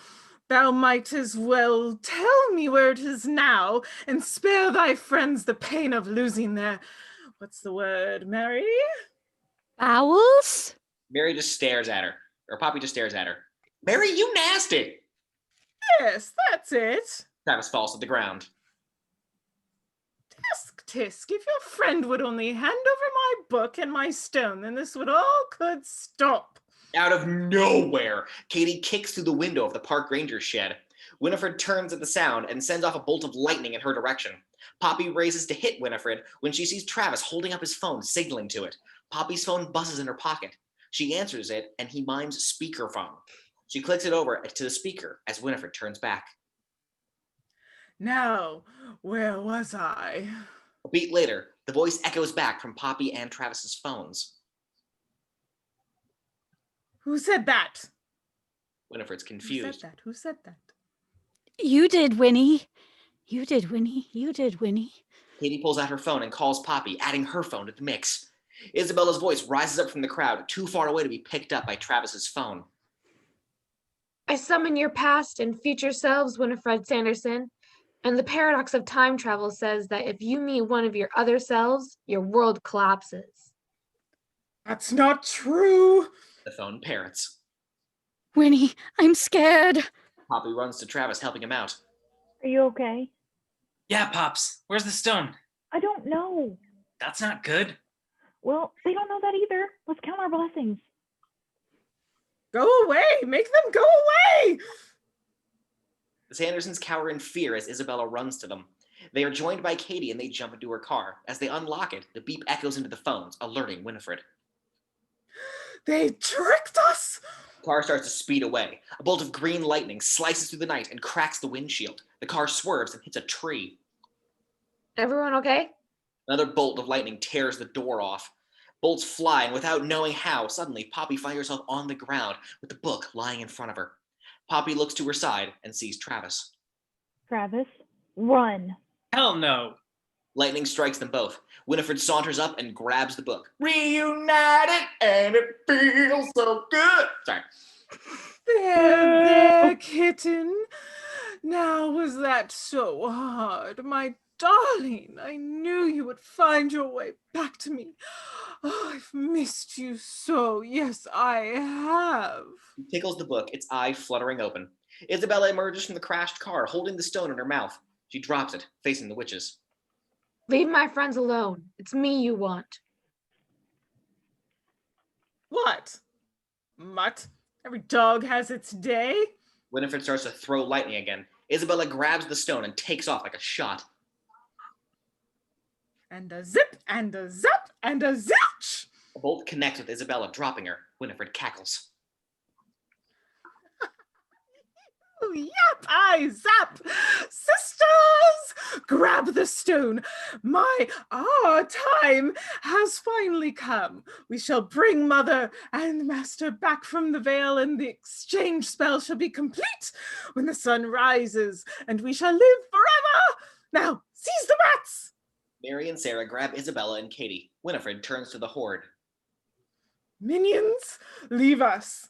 The zombies disperse in a daze. Winifred grabs Poppy roughly and with a witchy laugh takes off into the sky. Interior Sanderson house later. Poppy sits tied in Ice's cage, still out of it. Around her, the witches are busy. Sarah is tickling Travis and giggling to herself.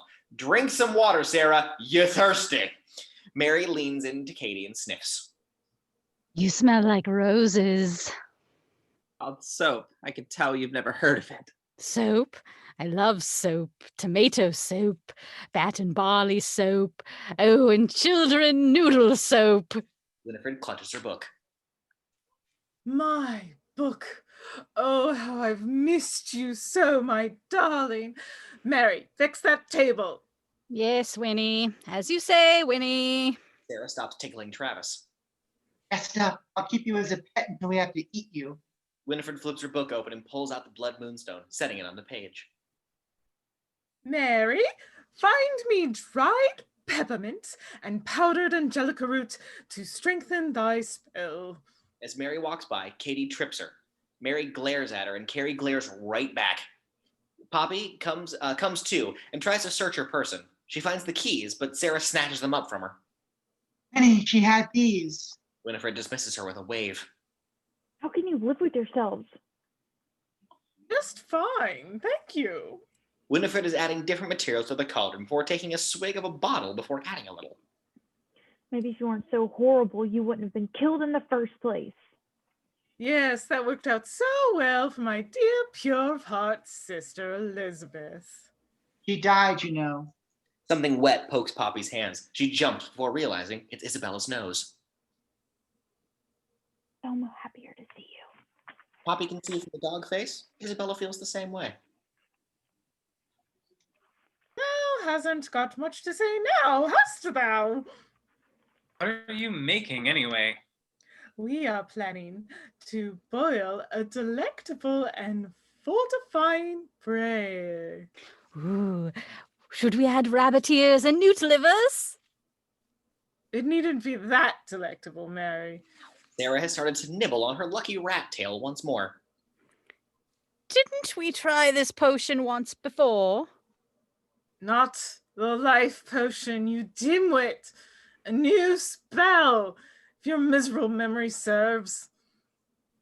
It requires the blood moonstone, as we've discussed this, sister. Winnie, you promised after we made the immortality elixir that we could invite some guests to join us in our celebration. Billy Butcherson, perhaps. Oh, or that dockworker's boy, the pretty one. What was his name? Peter. Peter. After we possess everlasting life, we're not just inviting anyone back, you silly girl. We're bringing back Mother and Master in exchange for these brats. A small bolt of yellow lightning hits the lock of the cage, unlocking it. Poppy looks back for Isabella, but she's gone. Poppy catches sight of her between Travis and Katie. You know, maybe you're right, dear Sarah. Maybe I dismissed you too quickly. Oh, right about what? Mary is pissed that Sarah is getting recognized over her. About having just any old guests for dinner. What good is it to rule without others who will be jealous of our triumphs? Who else dost thou think might turn positively emerald with envy, sisters? Peter? Well, yes, probably. But no, what about Grenilda Arden? Or Mathilda Bacardi, or Isolde Frizzell, or Frances Harvey, or Adele Dazeem? But those are all witches. Yes, precisely. Winnie, witches are terrible dinner guests. They try to show off and steal all your turtle teeth. Yes, they do, don't they? But our dearly descended niece has given me my great inspiration. First things first, our eternal life potion is almost complete, and we shall finally live forever. Are you sure, Winnie? That's an awful long time. Silence! We've had plenty of time to form this plan, and we're sticking to it. Now, all that's left is gathering souls ripe for the exchange. How many souls can we bring back? There are 373 witches on the other side. How many mortals do we need? 337, you dolt. We shall drink the potion, cast the spell, free our sisters, and start a new cruel and crafty coven right here in Salem. Besides, Master will enjoy the new playthings, and Mother will enjoy stepping foot back into life. Master. Yes. Winifred turns to face the cauldron. Everlasting life will be ours. No more blemishes nor scars. We'll be young and beautiful. Young and beautiful. Young and beautiful. No more trick, not daft delay. We're here to stay. Red smoke trails out of the cauldron. Winifred hands the ladle to Mary, who keeps stirring. Winifred pulls a long blade from her skirt and licks the old blood off of it. Tasty. Winifred turns to the spellbook. Ah, the trusty everlasting life elixir. Let's see. Lastly, add blood moonstone. He lifts the stone and walks over to the cauldron before casting a glance back at Poppy. Now, whose life force shall we sup first? I say you. You remind me of a girl I once tried to eat. I'm afraid I'm a little tough for your palate with breath. Poppy surges forward and grabs the front of the door of the cage, swinging it open. Winifred screams in shock and drops the moonstone. Poppy quickly grabs it and shoves it into her pocket. Poppy stands and sees Travis and Katie by her side. This way. Spell book. It's too far for her to safely get. Poppy, hurry. We bolt out the front door and hide in the yard. Exterior Sanderson house continuous. Winifred comes out of the front door, clutching her spellbook. Sisters! Leave them! We mustn't abandon our elixir, our everlasting life elixir. Besides, we'll get the stone back soon, with a little help. The Sandersons head back inside. Please tell me one of you has a stone. I do. You rock, Pops. Good work, Poppy. Now what? I don't know, but it's not long before the zombies are back. We'll figure it out. How?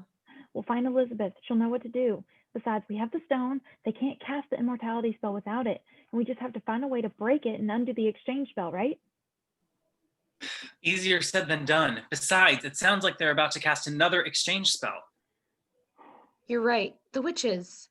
We can't destroy the moonstone ourselves, and more people are at risk of being, and everything will become permanent. Isabella, trust me. We'll be okay. We'll find Elizabeth. We have the stone. We'll break it. Then all their spells will be undone. Right. And then we'll send those thirsty witches back to hell. Turn you back into human. We will. Thanks, Poppy. I needed that. Anytime. We have each other's backs. We make solid plans. We get things done. Exactly. Now let's go find Elizabeth. We need her advice. Isabella turns and darts away through the graveyard. I'm not good at this, but I'm sorry. Again? What? I really want you to know that I'm so sorry for being a total witch to you. You didn't deserve it. I never want to be a mean girl again. That is if I get the chance to live long enough to redeem myself. They stand and start after Isabella. Travis lingers behind a few steps. The truth is, I think I was just jealous that you and Bella started hanging out, and she was kind of ditched me. It hurt, to be honest. And then I overheard you telling her about the Sanderson story. That was my chance to be a total mean girl. I feel like such a jerk. It's just your family seemed perfect, and hearing something so weird about them, no offense, made me feel better about my own family. It's hard having a single parent who barely says 2 words because he's too busy making sure the windows and doors are locked. Now I know why. He was witch-proofing the house. Poppy nods. I forgive you. And hey, I owe my parents and aunt an apology too. Yeah. I owe my dad one. He was just trying to protect me. Is this what growing up feels like? I hope not. I feel like I've been microwaved and I live to tell the tale. Truce. They shake hands. Exterior Salem graveyard moments later. Poppy, Travis, Isabella, and Katie cross the gate and see Binx sitting on the steps. Emily plays hopscotch. I never thought I'd be so happy to see ghosts in a graveyard. We have good news and bad news. It's the bad news. Katie eyes the ghost, a little freaked. Elizabeth walks through the doorway of the abandoned chapel. The Sanderson sisters have the spell book and are going to cast the exchange spell to trade living souls for all the dead witches in hell. What's the good news? Poppy pulls out the moonstone. This isn't over yet. Interior Sanderson house, same time. The Sandersons are busy with the spell. How couldst thou lose the stone? Well, Winnie, thou wert there also. Winifred slams her book down onto the table.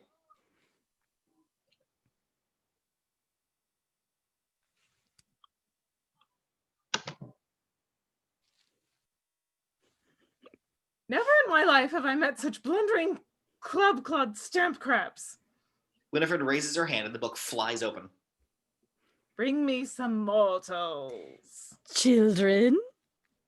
It matters not to me, any mortal will do. Sarah, summon old and young alike. Exterior Salem graveyard, same time. Travis and Binx approach the groundskeeper's shed. Something in here's gotta be able to crush this stone. Travis grabs a clamp and tightens it as hard as he can. The stone bounces out of the clamp and into Travis's hand, unscathed. The blacksmith still reside in Salem. Perhaps you could fire the stone and break the mallet. No, the blacksmith unemployment rate became untenable about a century ago. Wasting out time. It'll be dawn soon. She's right. We've been running around for hours and we don't even know how to break the stone. I just really wish we had the spell book. I know I'm not supposed to use it, but wouldn't it be better than not having it? I'm not sure. I've told you my sister's book can be trusted. It sees all and knows no allegiance except to Winifred. And I know its contents all too well. The exchange spell is a single-use, meaning it can only be used on the same person once. So even if you enchanted it, it will not work on them. So destroying the moonstone really is our only hope. But morning is coming. Can I talk to my family again? I just need to tell them I'm sorry. We don't have time, and besides, we can't think like that. We can't give up, not yet. Poppy, she's right. We have to act quickly. Quickly you must. It isn't time yet to lose hope. The blood moonstone is bloodiest before dawn. First, we just say that.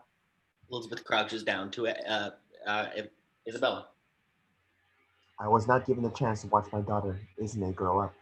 But I hope your kindness and bravery come from her. You aren't afraid to find out who you are. Though we are family by blood, you come from many places. When I was alive, I was always afraid that if I were myself, no one would accept me. So instead, I pretended to be the person I believed everyone I cared about wanted to be. I was a baker. I kept my life and my family hidden for fear and persecution.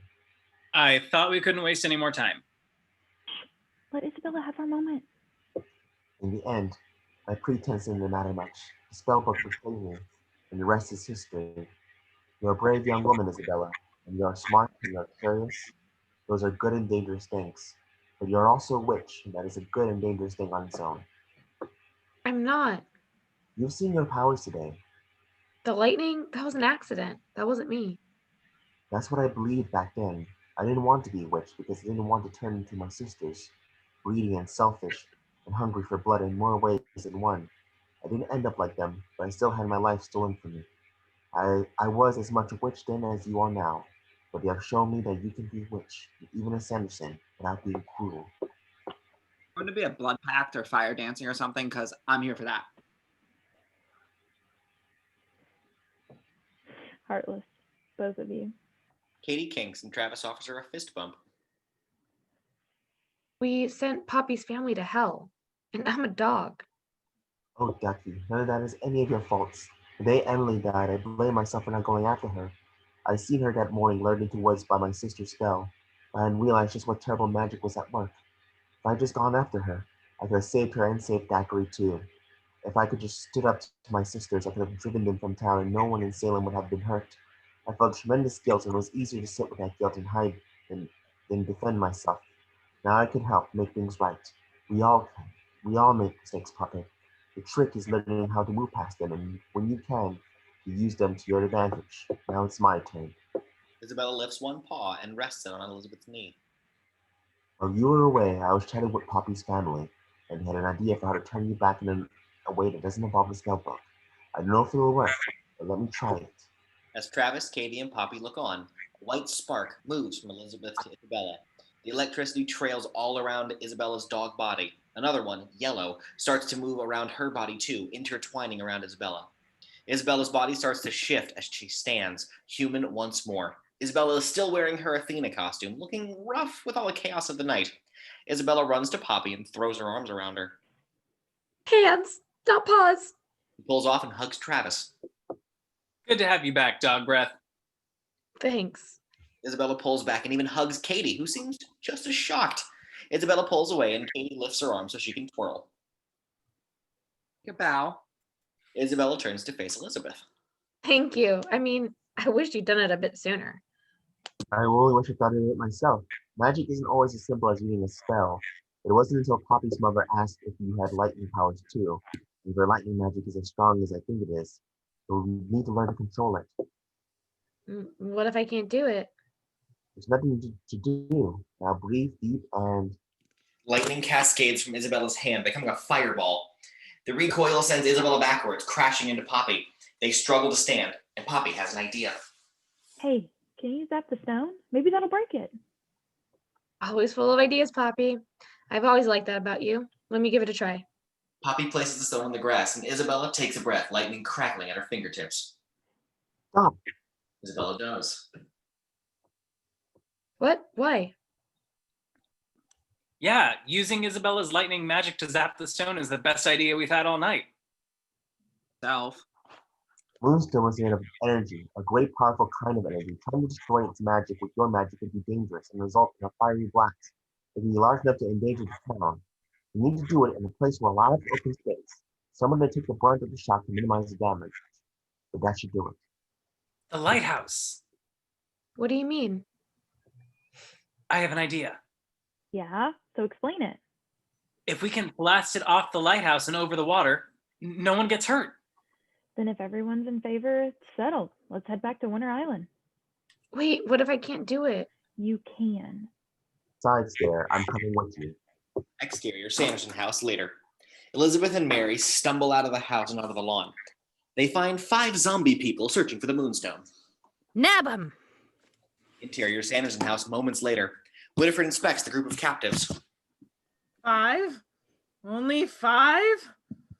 I suppose they'll do for now. It's a start. Tell me, snoring plague sore, dost thou believe in magic, ghosts, spirits? Nope. Winifred smacks him. And she get to play with them. Very well. Some inside and some without. One believes and one holds doubt. On All Hallows Eve. All Hallows Day, ere 12 is struck, trade 4. 5 souls until sunup. Thank thee very much. One by one, the humans vanish with a pop. Winifred taps her fingers expectantly and sees a pair of fingers prying out the glowing green door of the veil.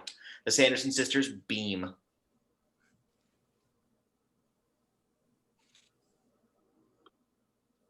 It's been centuries since we had a true living coven.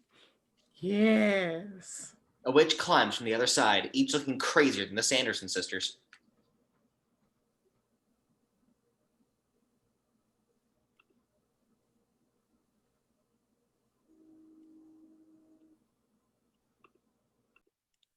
Winifred Sanderson, I never dreamed that I'd see you again.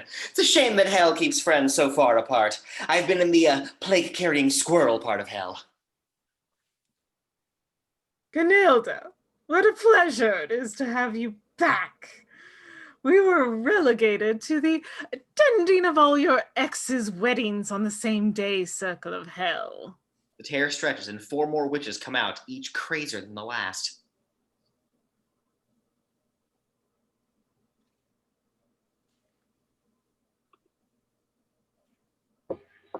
To what do we owe the pleasure? To whom? To me. Small lightning storm seems to be starting up around the lighthouse. Winifred looks out the window. Pray, Mathilda, how dost thou feel about Tarrier? It's a touch stringy when stewed, but roasted quite lovely. Yes, sister, I thought you might say that. Exterior Salem Lighthouse. Moments later, Poppy and her friends ride up on the bikes. Poppy is eyeing the abandoned boathouse. Isabella balances a bucket of dirt on her handlebars. Elizabeth floating over it. Isabella hops off and starts trying to work up her lightning mojo. Poppy looks at her. How's it going? Could be better. I don't think I have enough power. I'm just not. Hey, you've got this. I mean, you're Isabella Richards. That moonstone will rue the day it crossed your path. Isabella laughs and takes a deep breath. Thanks, Poppy. Poppy feels goosebumps and looks at the sky looks to the sky at a flock of oncoming birds. Oh shit, not birds. Guys? Travis and Katie turn to face her. Poppy points at the sky. Which is coming? Looks like it worked then. You ready, Dennison? Not much choice. Travis shocks himself on the circuit breaker. The light of the lighthouse flickers to life, then dies. Travis, can you get that thing working a bit more permanently? I don't. You or do not. There is no try. I think so. Good. Isabella, you and Elizabeth get the catwalk up top. Katie and I will be right behind you. Travis will buy you as much time as we can, but if you get that thing working, we might as well be able to turn the tide in our favor. What's your plan here, Pops? Light. There are no vampires, but it ain't easy trying to fix a broom with 1,000 watts in your eyes. Hopefully it'll annoy the hell out of them long enough for us to come up with a plan B. Good enough for me. Isabella grabs Elizabeth's bucket and heads for the stairs. What have we here? A wayward beef-witted miscreant you called? The Sandersons are flanked by these 5 new witches, one flying on a broom like a demon Mary Poppins, one walking on air, and a third hovering on a rake like with a moving tattoo on her neck. I have something you want. Where is my scruffy little niece? Don't worry about her. It seems rather like a runaround if I don't. Poppy holds out the moonstone. Winifred advances, tucking her spellbook into her cloak. As Winifred reaches out with her talons for the moonstone, Poppy turns and bolts. Mary, follow them. Don't let the miserable little snobs out of your sight. Poppy picks up speed, running for the tower, taking steps 2 at a time. Mary flies to keep up with Poppy as Sarah Roombas over to the Travis. Winifred and the new witches circle in the air. So much struggle before certain death. Just as well. A painful ending is always more fun. Winifred locks eyes with Elizabeth's ghost. Oh, good to see thee again, sister. Though you're looking a bit pale. Oh, Winifred, sincerity was never your strong suit. Katie swings an oar like a baseball bat, keeping the witches at bay. Winifred grabs it and yanks it from her grip, sending the oar to the ground. I appreciate thine heroics, dear, but thou must realize that the game is lost before it's begun. Hand over the stone, and we may spare 1 or 2 wretched souls tonight. Not a chance. That's it. I hope you're ready for a good old-fashioned witch slap. Katie tears a piece of wood off of the old lighthouse and raises it. New weapon. Very well. Then thou shalt lose everything here tonight, dear. Winifred dives for Poppy, who ducks out of the way. Give up, girl! I'll burn thee like a plague-ridden corpse! Both Elizabeth and Isabella are casting lightning into the air, the strain starting to exhaust Isabella. Katie kicks at the witches' brooms as they fly past. They are Then the light of the tower faintly flickers. Isabella, can you use your powers to kick it into high gear? Isabella nods and they turn their powers to the circuit breaker. Winifred charges Poppy again, sending her tumbling against the railing. Winifred has Poppy cornered. Winifred sends a bolt of energy straight into Poppy's chest, knocking her back into the railing. It cracks and gives way. On pure instinct, Poppy grabs a hold of the deck, clenching the blood moonstone on her other fist. She struggles to keep them from falling off the ledge. In a blink, Isabella is running by Poppy. Hey, give me your hand. The lighthouse light bursts to life. Winifred dodges the light beam. Ah, what demon is this? Hast thou no regard for luminary discipline? The light dies once more. Poppy, hand, now. Take the moonstone. Poppy reaches out and tries to hand it off, but it slips from her hands. Poppy grabs for it and misses. Take my hand. With the moonstone. Leave it. You have to. We'll get it back, I promise. You're the thing that we can't lose, that I can't lose. This might be it. It's not. Poppy, give me your hand. Trust me. Poppy does. Poppy takes her hand and Isabella pulls her up. Poppy, are you all right? Are you hurt? I'm okay. I'm good. A cackle cuts through the night as Winifred rises on a cordless vacuum, the blood moonstone in her palm. 'Twas a noble effort, dear. Poppy looks out over the town and sees a massive horde of zombified Salem folks trudging towards the tower. Too bad it was all for naught. First we shall bring back all our sisters, and then I shall be on my way to plunk this stone into my everlasting life elixir. And then there's nothing you twerps can do about it! Winifred turns to see the horde from the platform.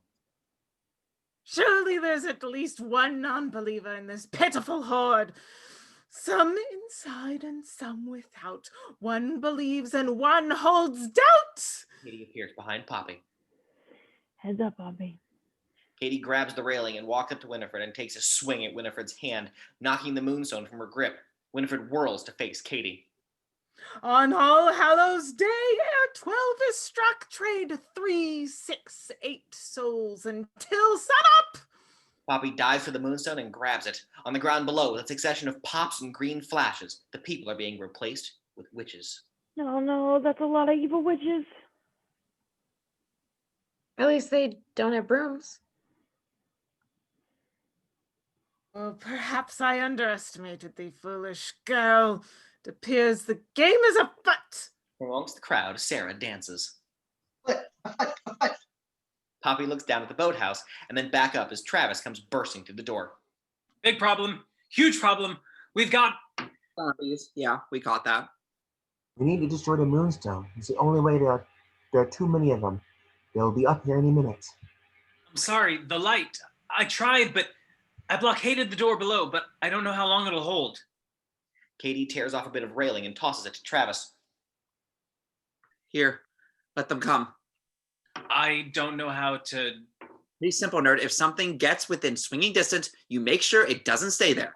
Katie and Travis tighten their grips on the weapons. Isabella and Elizabeth focus their lightning on the circuit breaker and manage to connect. The light from the tower glows to life and stays that way. The witches in the sky scatter at the beam. Keep going. The witches are clambering up the railing like crackheads. Katie and Travis swing at them, trying to keep the witches back. Katie raises the pole high. Don't you dare come any... Katie is gone. Standing there in her place is a witch, blinking to get her bearings. She has more jewelry than should have existed in 1693 and holds herself with great dignity. Mama Sanderson cocks her eyebrow. It appears you have, Winifred. Now where is my stone? The cacophony of witches cackle and shriek from below. Isabella and Elizabeth are doing their best to keep the witches back, but without Katie, they're being overrun. Girl has the stone, mother. Just one little girl stands between us and ruling Salem. No, the world for all eternity. Don't be stupid, Winifred. There is no us. There's only room for one witch on the ruling broom. Me. Winifred balks. You didn't really think we'd have some sort of evil ruling family, did you, dear? That's so old-fashioned. Who needs a line of succession when you're immortal? A mother. You told me to protect the stone to keep it from being used for evil. I did, dear. I meant that you should keep it from being used for evil by anyone but me. And what have I told you about calling me mother? It makes me sound positively ancient. It's Drusilla.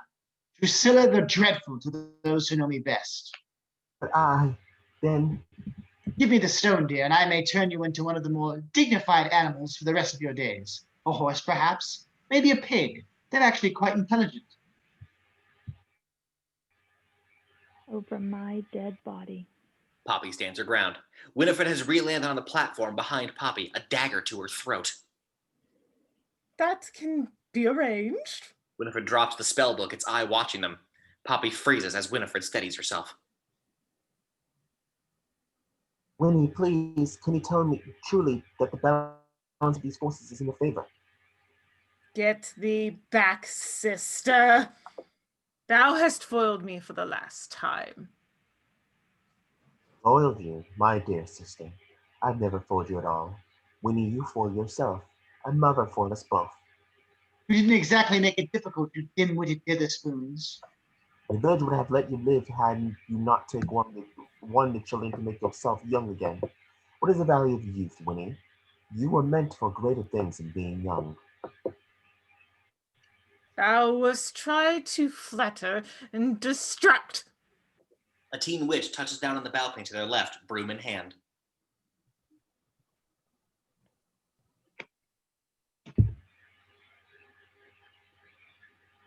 Your wickedness, I believe, this belongs to you. She offers a mason jar full of red red fluid to Winifred. Thou believes correctly. Winifred snatches the jar and the teen witch takes to the sky. Travis sees the jar and his eyes go wide. Potion! It's not enough to complete the spell. One drop is all it takes for the spell to be complete. It's only missing one final ingredient. The blade digs into Poppy's neck, drawing a small drop of blood. You don't have to do this, Winifred. You can use your powers for good, Winnie. You can use them to help yourself and others. This world has mocked me for the last time. All my life, I've been ratty-haired Winnie, wild-eyes Winnie, long-toothed Winnie. When I am done with this night, witches will rule Salem and all the world. Quiet, girl. Stop this ridiculous power tripping. Get the stone for me and get on with it. Winifred digs the knife deeper and whispers into Poppy's ear. Drop it. Not so fast, warty wonder. Travis steps in and swings the oar. Drusilla sends a bolt of blue lightning, hitting Travis in the chest. Travis recoils, but shakes it off. Winnie, Mother, please. Oh, give it a rest, you prattling scalpy limmer. Drusilla sends a bolt of lightning towards the bucket, sending it teetering. Time slows as Elizabeth reaches for the bucket. Drusilla zaps Travis in the leg and he crumples. Out of reach, the bucket falls and Elizabeth's eyes flash with fear. The dirt hits the deck and Elizabeth flickers and disappears. No!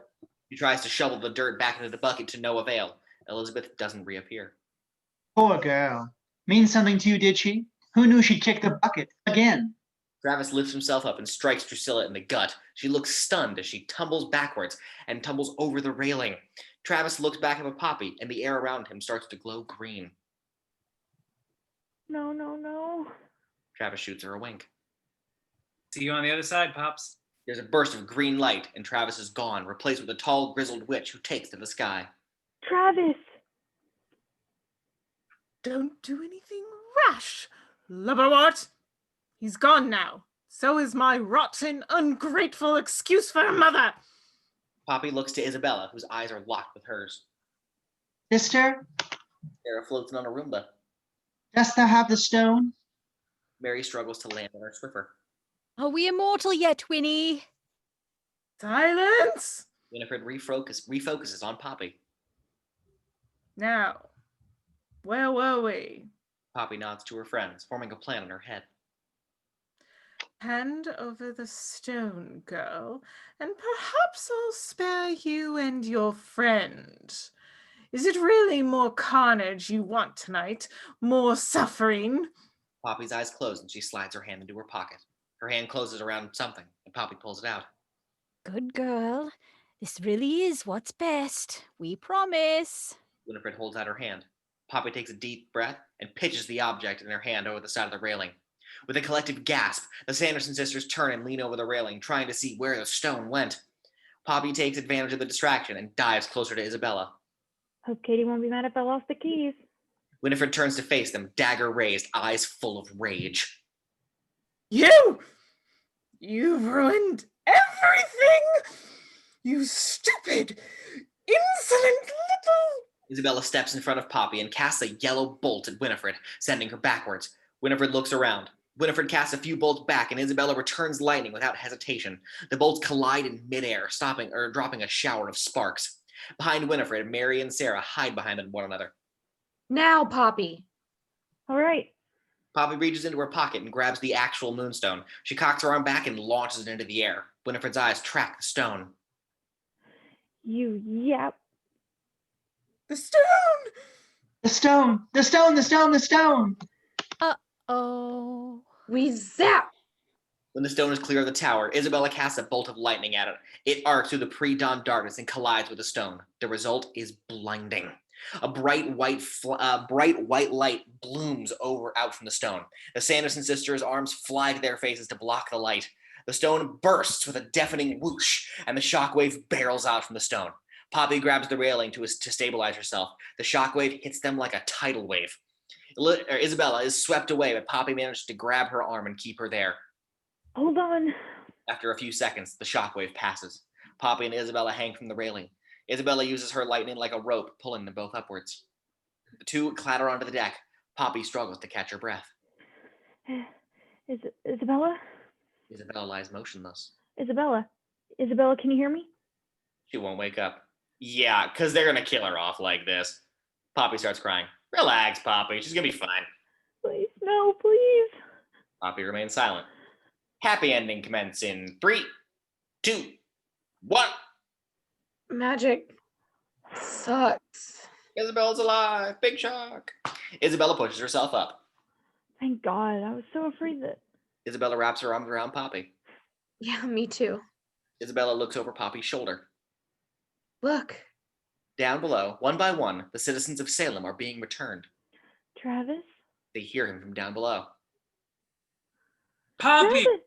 He waves frantically from the ground. Poppy grabs Isabella's hand and pulls her down the tower. At the base of the tower, our trio reunites. Worried, were you? Just a little. Glad you're okay, Travis. Thanks. The highway to hell is shorter than I thought. No! Isabella and Poppy roll their eyes. Dennison, what the hell are my keys doing in a tree? Katie comes out from around a corner. Poppy steps forward and the two hug. Looks like you did it, weirdo. Couldn't have done it without you, Katie. Thanks for sticking around. Yeah, well, you're right. You definitely couldn't have done it without me. I mean, I was kind of a badass. You were. Travis and Isabella hug Katie. Max, don't touch that! Aunt Dani? Poppy turns to see Max and Allison and Aunt Dani. Max is picking up what looks to be a shard of the blood moonstone. Poppy, we were so worried. Same, you have no idea. Looks like you pulled it off, kid. Told you could do it. Good, Poppy. We're so proud of you.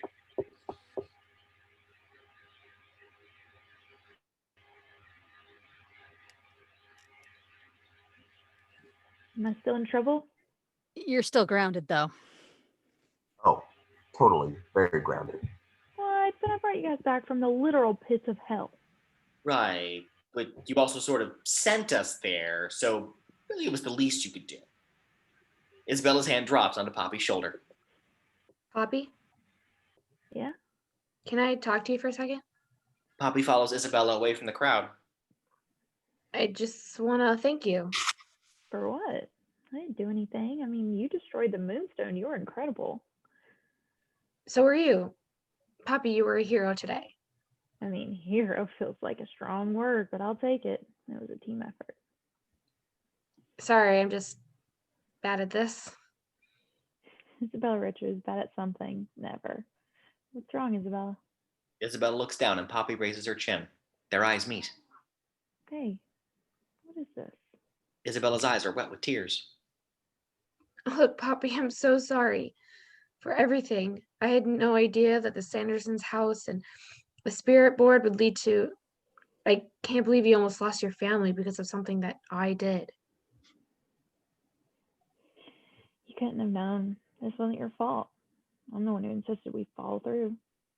It was my idea, though, and I'm sorry that being my friend almost got you killed. Worth it. So, I'm still a little confused as to why the coolest girl in school wants to hang out with me at all. Isabella smiles a little and looks at her. Come on, Poppy. Can't you tell? Can I? Yeah, you're a cool girl, Poppy, and you're beautiful. And I like that you have dreams that are bigger than Salem, but you still love this place. I like that you try to see the best in everyone. I like that you do anything to protect the people you love, including battling a coven of evil witches on top of a lighthouse tower. I like you. This has been the strangest, scariest night of my life, but I got to spend it with you. And strange and horrifying as it was, I wouldn't take it back. Not a second of it. And with that, Isabella leans forward and kisses Poppy. Poppy kisses back, and a small spark jumps between them. Me too. I mean, I like you too. A lot. They grin at each other, happy after all this chaos. Dani smiles as the two walk back holding hands. Hey, you two! Let's get home and eat. I'm starving. Plus, I haven't had a single cookie of your mom's, and I was in hell for way too long. As Poppy and Isabella move down the hill, they hear Max talking to Principal Taylor. I'm sorry I left you hanging that night, Jay. That wasn't right. All right, Hollywood. Ancient history now. I mean, that was an entire witch apocalypse ago. The two men shake hands. Too right. Maybe we shouldn't leave all the hope and change to the kids. Dani raises a head. Hey, Allison, how much party food do you have left? Because I could really go for a junk food brunch. Plus, we haven't wrapped up the Halloween festivities yet, so it's not too late to watch our favorite Halloween movie. Oh, come on! It's a cult classic and we've watched it every year since we were kids. It'll be fun! The original heroes walk away. Poppy looks at her friends. We did it. And if we can save Salem from a trio of witches, we can do anything. Together. Together. All right, Saps, we get it. Force a coven, right? Exterior Salem graveyard, the next night. I can't believe you have us back here already, Dennison, in a cemetery less than 24 hours after the invasion of the real witches of the Inferno County. Bold move. Seconded. Not that I'm not totally supportive of Witch Hunt 2.0. It just feels weird. Isabella walks quietly with Poppy, who's holding her hand. Sure, she's fine. She's here somewhere. Isabella nods, and Dani walks behind.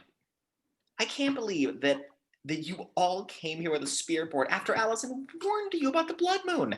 It's like you heard increased magical activity and thought, you know what?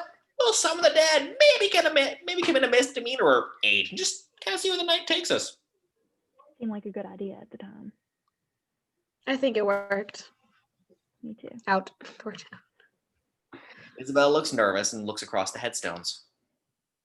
We should go. It's getting cold and there's no sign of her. Maybe she's just... I'll just stare. Taking this form is exhausting. And after the evening we had, I'm afraid I've been resting most of the day.